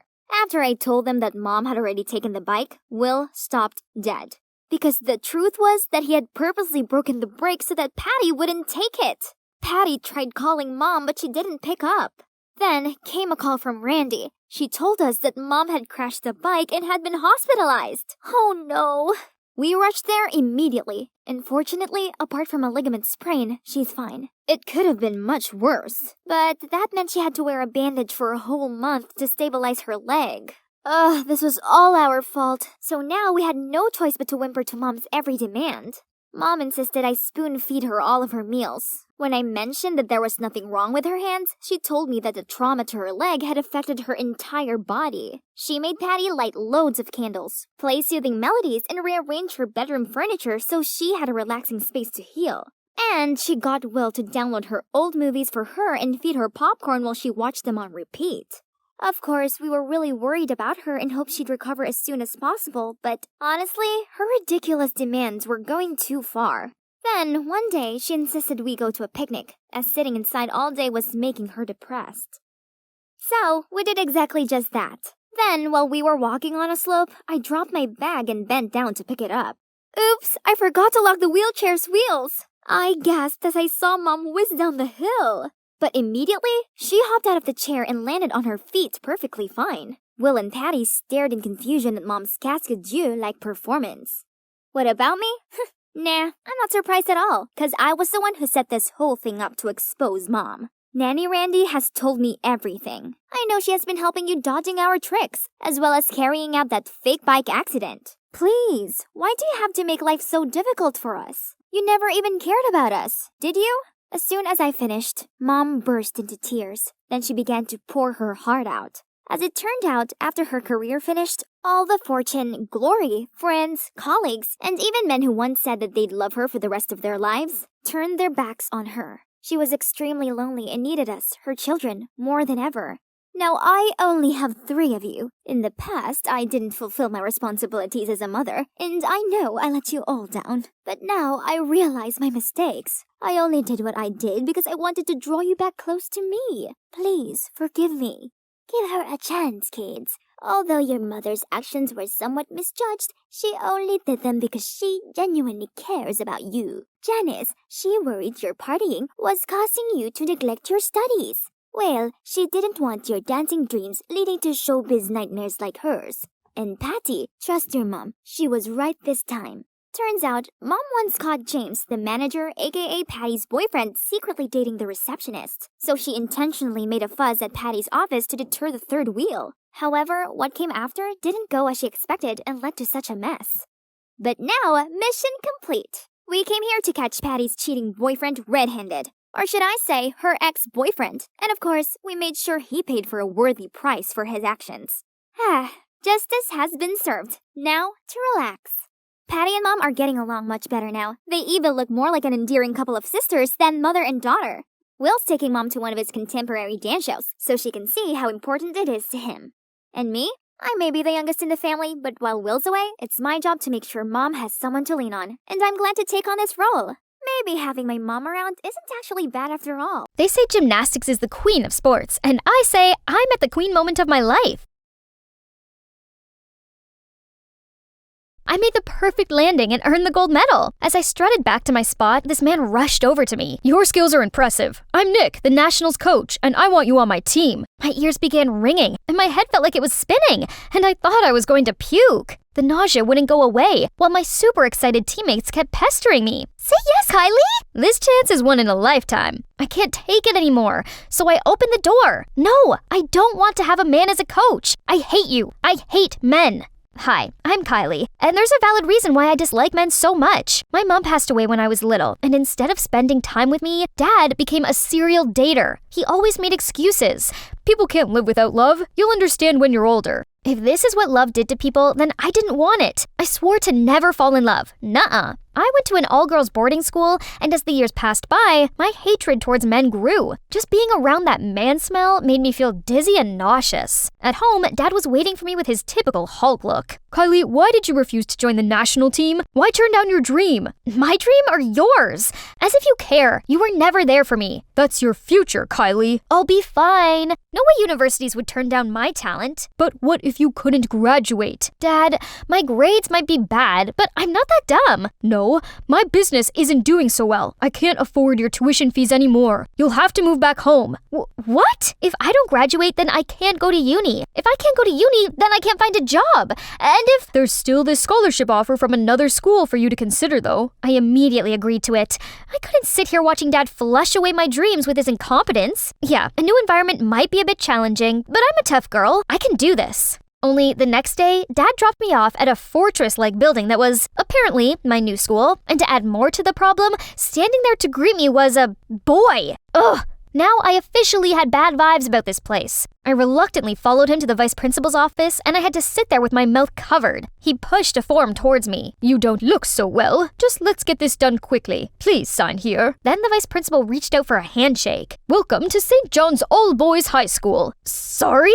All boys? Yes, that's correct. You're the only girl here. I barged out of the room. The corridor was full of boys. They were everywhere. Welcome home, Rosie. We've been waiting, Rosie. I tried to dash past them, but it was so overwhelming that I tripped over my own feet and this boy stopped my fall. But my churning stomach had something to say. Blech! I threw up all over him. This boy shrieked out and let go of me. Everyone got down at me like I was some sort of exotic bird. With whatever dignity I had left, I pulled myself up and limped back into the vice principal's office. I reject the scholarship. You just signed the paperwork. You can't just leave. I was so mad and speechless. Dad must have set this whole thing up. It seemed I had no choice but to endure this hellish place. So, on the first day of school, I covered myself from head to toe like a ninja. But what are those banners? For me?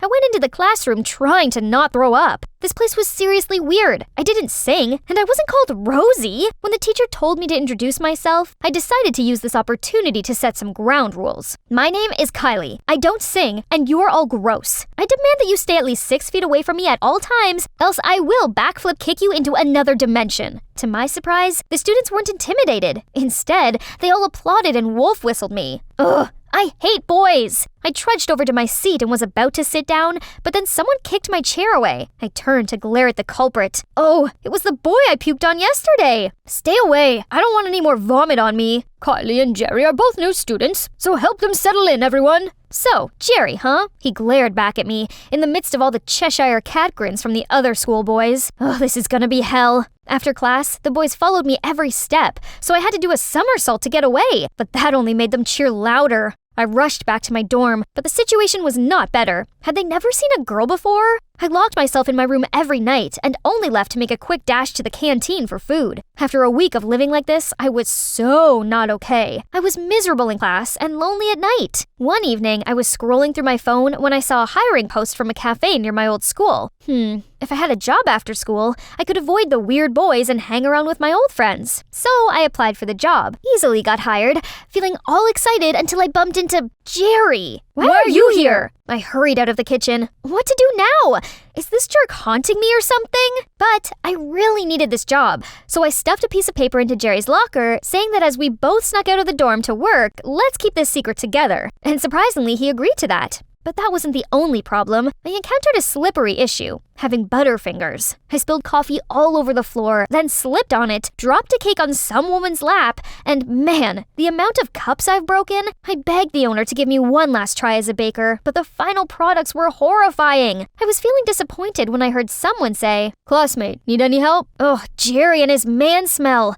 I rushed to the bathroom. Is everything okay in there? I'm okay. Just stay there. I'm allergic to men. I heard Jerry laugh, so I explained to him how I was being deadly serious, and being around men made me nauseous. Oh, so that's why you threw up on me that day? Hey, maybe I can help you with your job. Yes, and no, I don't need your help. I'm not doing this for you. Oh God, what are those? Breads? I know, it's horrible. Please stop. Kylie, as a devoted employee of this cafe, I insist on doing this for the customer's safety. On hearing this, I agreed to let Jerry help me. Thanks to his remote directing, I finally made a successful batch of bread and managed to keep my job. Since then, we have become a lot closer. Jerry had this idea to cure my allergy to men. He slowly let me approach boys at my own comfort level. At the cafe, he encouraged me to take the orders from male customers. At school, he helped me study in a group with some of his friends. At first, I was wary of them, but I guess they weren't so bad. Not only that, they also threw me a Boys 101 intervention where they humorously analyzed boys' behaviors to help me get along. From how boys greet, "Yo, what's up?" how they posed for cool photos, to the way a typical boy flirted. Are you a parking ticket? As you've got fine written all over you. That's how you flirt with girls?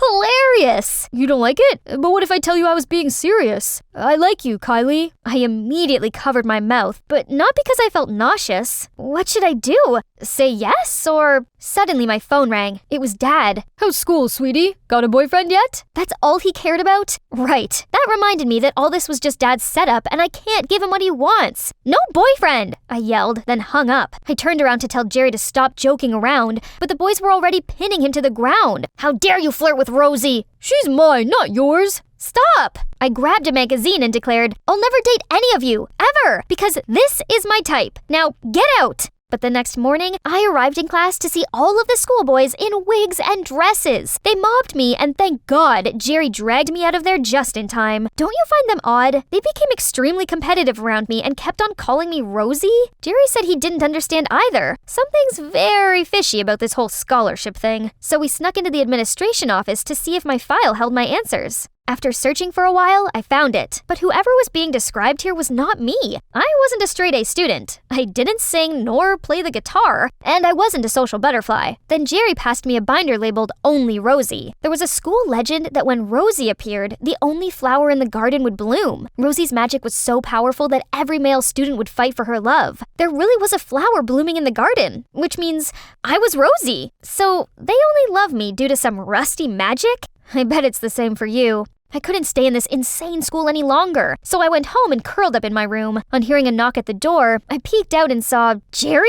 I slammed the door shut. Kylie, listen, this is all me. No magic whatsoever. At first, I thought you were a queen bee who liked the attention, but being around you made me realize you're a clumsy, cute crybaby, but also a strong girl who tries to stand on your own 2 feet. That's the reason why I like you. Are you okay? Go on, please. I like you because you're Kylie, not Rosie. I couldn't hold it in anymore and burst into tears. I finally opened up to people, but it's all fake. None of them wanted to be my friends. They only like Rosie. Then Dad appeared. Of course, it was him who let Jerry inside. Seeing me like that, he seemed sad, then sat me down to say something. Actually, your mom used to go to that school too. Mom was a prodigy who excelled at both studying and singing. When the school's reputation was declining, the principal broke the rules to invite her to attend the school, in hopes that she would lead them to some achievements. At first, the male students objected it, but gradually with her talent and good nature, she gained their respect, and they fondly called her Rosie. Your mother was incredible, and I couldn't believe my luck when I won her heart. I felt so lost without her that I tried to fill the void. I jumped from one relationship to another, leaving you all alone. Only later did I realize I could still find joy in life even without Rosie by my side. Kylie, I risked sending you to that school because I wanted you to face your fear. Don't dismiss love just because of your painful past, like I did. I finally understood where Dad's behaviors came from, and I felt so sorry for him.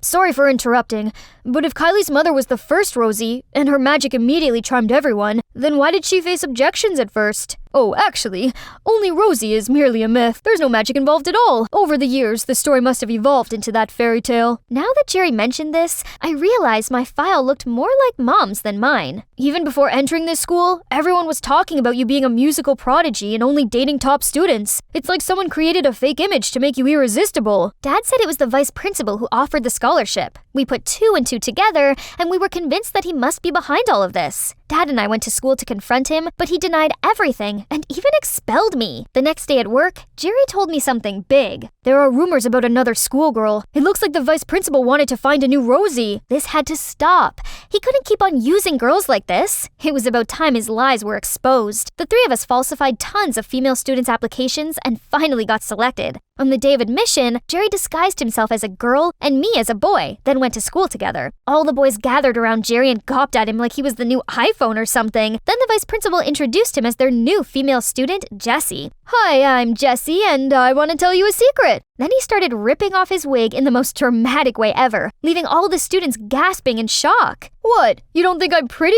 Poof! I gripped my stomach and tried to control my laughter. You're very pretty. Oh, silly. I'm not just a pretty face. I'm also a musical prodigy. Then he pulled out a violin and started making scratchy noises, deafening everyone. Not to mention, I'm a very delicate little flower. Then he broke the violin in half before everyone's terrified eyes. That's my cue to step in. I took off my disguise and pointed at Jerry. Sneaky little snake, you trying to steal my men?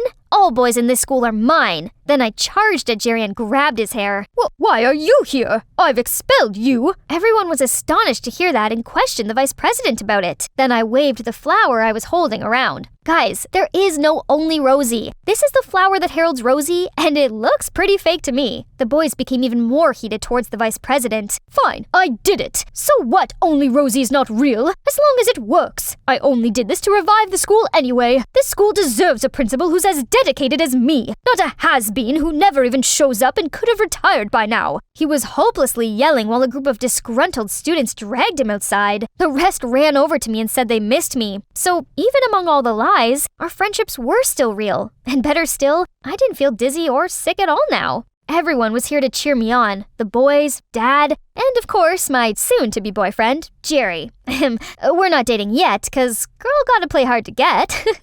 Suddenly, a voice interrupted our celebration. It was Nick, the national team's coach's voice. Great performance. Any chance you've reconsidered joining the team? Reconsidered? Nick, count me in 100%. No, 1,000,000% in. I was in my room, humming to the latest Harry Styles song and preparing gifts for my new classmates. Balenciaga? Nope. Too cheap. Gucci? Louis Vuitton? Before I could make a decision, my dad barged in. Sally, why did you give money to that scammer? He's poor, Daddy. And? Okay. He said his mom wrote Baby Shark, and you know I like that song. Dad was always nagging me, but she did write the song, right? Anyway, I'm Sally Mayers, the youngest daughter of Frederick Mayers, the CEO of the super successful agency Modeling Sync. I suppose you'll say my life was extravagant, but hey, sharing with others isn't extravagant. Daddy says I should stop worrying about handbags and intern at his company. But how will a hot young thing like me slave away in a boring job, huh? So I moved out and was on the search for my calling in life and my Prince Charming. One day, I was out shopping when, bump, our eyes met, and I didn't know if it's because of the fall or not, but I felt dizzy seeing his angel face. Then suddenly, he leaned toward me and stole my first kiss. Sorry about that. I haven't paid my rent, so I couldn't let my landlord see me. And kids, that's how I met your father. Not yet, but soon to be anyway. A cute guy falling in my arms had to be fate, so I invited him to live in my house while he earned enough to pay his rent. His name's Robert, and he's handsome, a great cook, and he adores animals. He's practically perfect. Except for his mood swings. Sometimes before going out, he'd be making me my favorite oat milk lattes and checking I'm okay. But when returning home, he'd just slump on the couch and order me to make him sandwiches. But hey, even soulmates had the occasional hiccup. I told Daddy and my sister, Mia, how perfect he was, but they were both so negative. Destined lover or a gold digger? If this boyfriend of yours is so perfect, then where is he? And, actually, they didn't see Robert's face yet. It's just he got camera fright. I desperately wanted to take some couples pictures, but he dodged every time. Babes, this face is only for you. Aw, he was so sweet and super caring. Despite Dad and Mia's disapproval, he still attentively asked about their hobbies and work. He was just perfect. There was nothing to ask more from him. Actually, there was. Come here. Just a secret between you and me. I think Robert's gonna propose to me. These days, he seems fidgeting and nervous.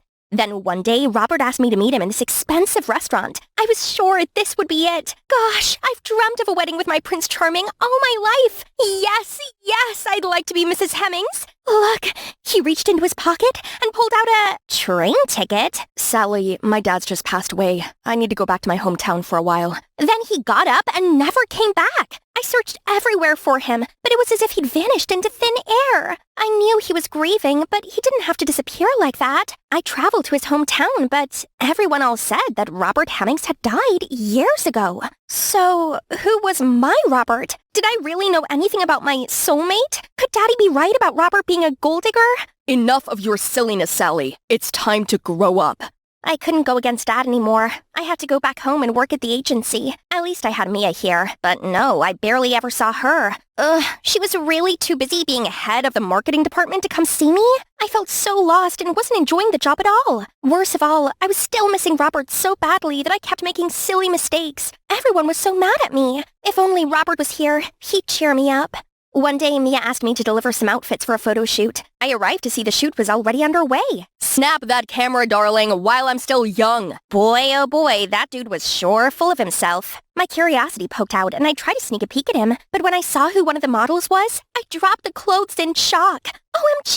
It was Robert! I charged through the group of people and wrapped my arms around him. Robert! Where have you been? I've been looking for you everywhere! But he pushed me away. Get off me! Who are you? Why are you all over me like a rash? I don't know you. What? But I'm your girlfriend. Hey, you wish. Line up first. Easy there, Tiger. This is Henry, our hottest new model. Henry who? I had no idea what was going on, so I pulled Mia outside. Mia, he looks identical to Robert. Not every guy is your ungrateful ex. It's not uncommon for people to look similar. Your infatuation for Robert is making you imagine things. That might be true. She talked with me for a while, then put me in charge of the shoot for her. But I couldn't brush off Robert's image on that Henry guy. Then overheard some whisperings. Henry might be a newbie, but in the last month, he's had 3 major magazine shoots. Rumor has it, it's down to a secret backer. Something didn't feel right here. So I decided to dive in deeper to solve the mystery of Robert or not Robert. And I easily became Henry's assistant. Early the next morning, I dressed and eagerly ran to Henry's house. Robert usually slept in, so if Henry was Robert, surely he wouldn't have We're late! Huh? Oh, surprise! We're not late, as I changed today's schedule into a charity activity. Then, not letting him have any chance to question, I immediately dragged him to the car. Last night when the sponsor called, I nodded without any hesitation. Just imagine those shiny cheekbones on a soup kitchen flyer for the art and for the community. Only when we arrived at the location, there was just a field full of cows and not a soup can in sight. Did you donate grass to the cows? Still so gullible. How do you know I'm gullible? The staff told me. What gives? Then Henry walked, leaving me there with the cows. But wait a minute. Those moves had a little too much sachet. Was Robert that feminine before?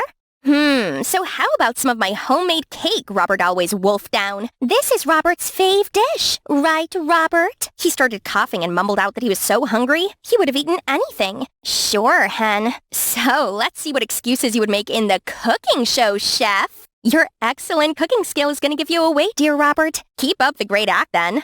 But my smile faded when I saw Henry breaking the pasta in half, mistaking tomato sauce for hot sauce, and setting a pan on fire, causing everyone to run outside in fright. I sure had to do a lot of apologizing to the producers to get out of that one. I didn't understand why my plan went so wrong. Okay, Robert loved animals. No way he could resist an adorable puppy, so I bought my new dachshund, Cora, into work. But to my surprise, when Cora hurried over to greet him, he's screaming like a banshee and ran along the hallway like being chased by zombies. Is it possible? I might have figured out the truth, but I still wanted to meet him the last time to sort things out. But when he showed up, he seemed different, easygoing and thoughtful, and so Robert. Since when did you take up this dangerous sport? When your ex left? Are you that mad at him? I kept missing, and it was so frustrating. It's like I couldn't get anything right. Come now. Your palms have turned all red. You're so weird today. Weird how? Wouldn't you normally be like this? Or like this? Drop the act. I already know everything. Know what? You and my dad are dating, aren't you? You want to be my stepmother in your dreams. I was nuts to think you're my Robert. What? I don't like your dad? I didn't want any more of his lies. Only he pulled me back and kissed me. I was still trying to process all of this when he received a call, then ran away, leaving me all alone, like that time. There was no mistaking those lips. He's my Robert. But why did he keep denying it? I needed advice from Mia, but she wasn't home, so I waited in the living room. After a while, the door opened, and I also heard Henry's voice. Why was he here? I immediately hid in the corner, only to see my sister kiss him on the cheek. Henry, my sweet boyfriend. Boyfriend? What? So Dad wasn't Henry's secret backer? It was Mia. But he just kissed me. Was he two-timing me with my own sister? That night, so many thoughts were pecking at my head. So my sister dated my boyfriend? When did they meet? Wait, was that why Robert never wanted to take pictures with me? 'Cause it's more convenient for him to approach Mia? Had he planned everything from the beginning? This hurt so much, but I didn't want to upset Mia. I needed to find out the full details before telling her anything. So at work, I pretended to act normal while cooking up a plan for Henry's upcoming birthday. I knew he was going to brush it off, but I invited all the staff to his place, and of course, he couldn't run anywhere. And his manager, aka me, just accidentally spilled water on him so he'd take his vest off. As predicted, his room key was in his pocket. I went to Henry's room and swiped the card, but it required a password. I had 3 attempts to get this right. I tried Robert's birthday, then mine, but nope. I had one last chance. So, with a shaking hand, I pressed in our anniversary date, and it opened. I rummaged through everything and found a lot of documents about modeling Sync. Then I found something else, a photo of him with him? Right at this moment, someone grabbed my shoulder. I turned and saw Robert, but before I could talk, he flashed me his police badge and arrested me for breaking in. He led me into a dark room, and I heard talking outside. How dumb of you to use your anniversary as the password. Then Robert barged into the room, followed by another Robert? The truth's out, anyway. That's the Robert you're looking for, and his real name is Travis, and I'm Edward, not Henry. We're undercover cops investigating your father. Turned out, Travis was asked to approach me as Robert first, and his brother Edward sometimes filled his place when he was busy. That's why Robert's temperament was so hot and cold. but we couldn't anticipate that this kid would actually like you. Love is strictly forbidden in our job, so Robert had to go. So I created Henry and approached the suspect's other daughter to continue the mission. That was the plan until my simp brother went to see you without telling me. So, the one who kissed me was... It was me. I just really wanted to see you. This is crazy! But why my dad? What did he do? Edward revealed that he suspected modeling Sync was a front for human trafficking, and my dad was the brains behind the operation. No way! My daddy is a good man! Edward, he was always kind to you, wasn't he? People only show you the version they want you to see. Even this silly boy fooled you. What makes you think your cunning father couldn't do the same? Do you know why he's especially interested in Henry? Because he's his next target. I'm sorry, Sally, but it's true. I know it's hard to hear, but we need your help to stop this. Did my dad really do all these awful things? But that meant my life was a lie. Whether I liked the truth or not, I needed to discover it once and for all. I held my phone in shaking hands and waited for the message, even though I desperately didn't want to receive it. Sticking to Edward's plan, I ran into Dad's office in a panic. Dad, Henry's about to quit. I found a one-way plane ticket to Ontario, and it leaves tonight. What? It can't be. But the message just came. Just like Edward calculated, Edward in his Henry disguise was kidnapped and brought to the port to be tracked. So, it's true. My dad's a criminal. Then the police officers who already surrounded that area will arrest him and... Sally? Dad, why are you still here? Sweetie, it's the middle of the night. Where else would I be but home? Right at that moment, Travis called me. Edward's tracking device indicates he's moving in the opposite direction of the police ambush. I know where he's going. You should go straight there. I asked Dad to drive me there. If Dad wasn't behind it, then it had to be someone who worked directly with the models and knew that Henry was about to leave tonight. The only person who got all three was Mia. We arrived at the same time as Travis and the police. Travis rang the bell, and the door opened on Mia and her minions. What? But we just took him. Sally? Dad? Mia was still as sharp as ever, but still, the police were one step ahead. It's you? Travis reached me first and protected me from her while Edward pulled me aback. You tricked me! We have literally everything. Why did you have to go down this route? You're always Dad's favorite, while I've always been a spare part. I put my blood, sweat, and tears into modeling Sync, yet one day it will be all yours. I'd rather burn and ruin the agency I've worked so hard for than see it in others' hands. No, you got it wrong. I love you both. They arrested Mia and found the kidnapped models. What Mia did was wrong, but she was still my sister, so Dad and I visited her in prison. Mia, I'm sorry for everything. I thought you were stronger than Sally, and when Mom passed away, that she needed me more than you did. I know it's late, but I promise I will make it up to you. As we left, I saw Edward and Travis. Then Travis pulled me aside, apologizing for using my feelings to aid their investigation. I still love Travis, but I couldn't get over that. He deceived me, and I wasn't going to let anyone treat me like a gullible fool ever again.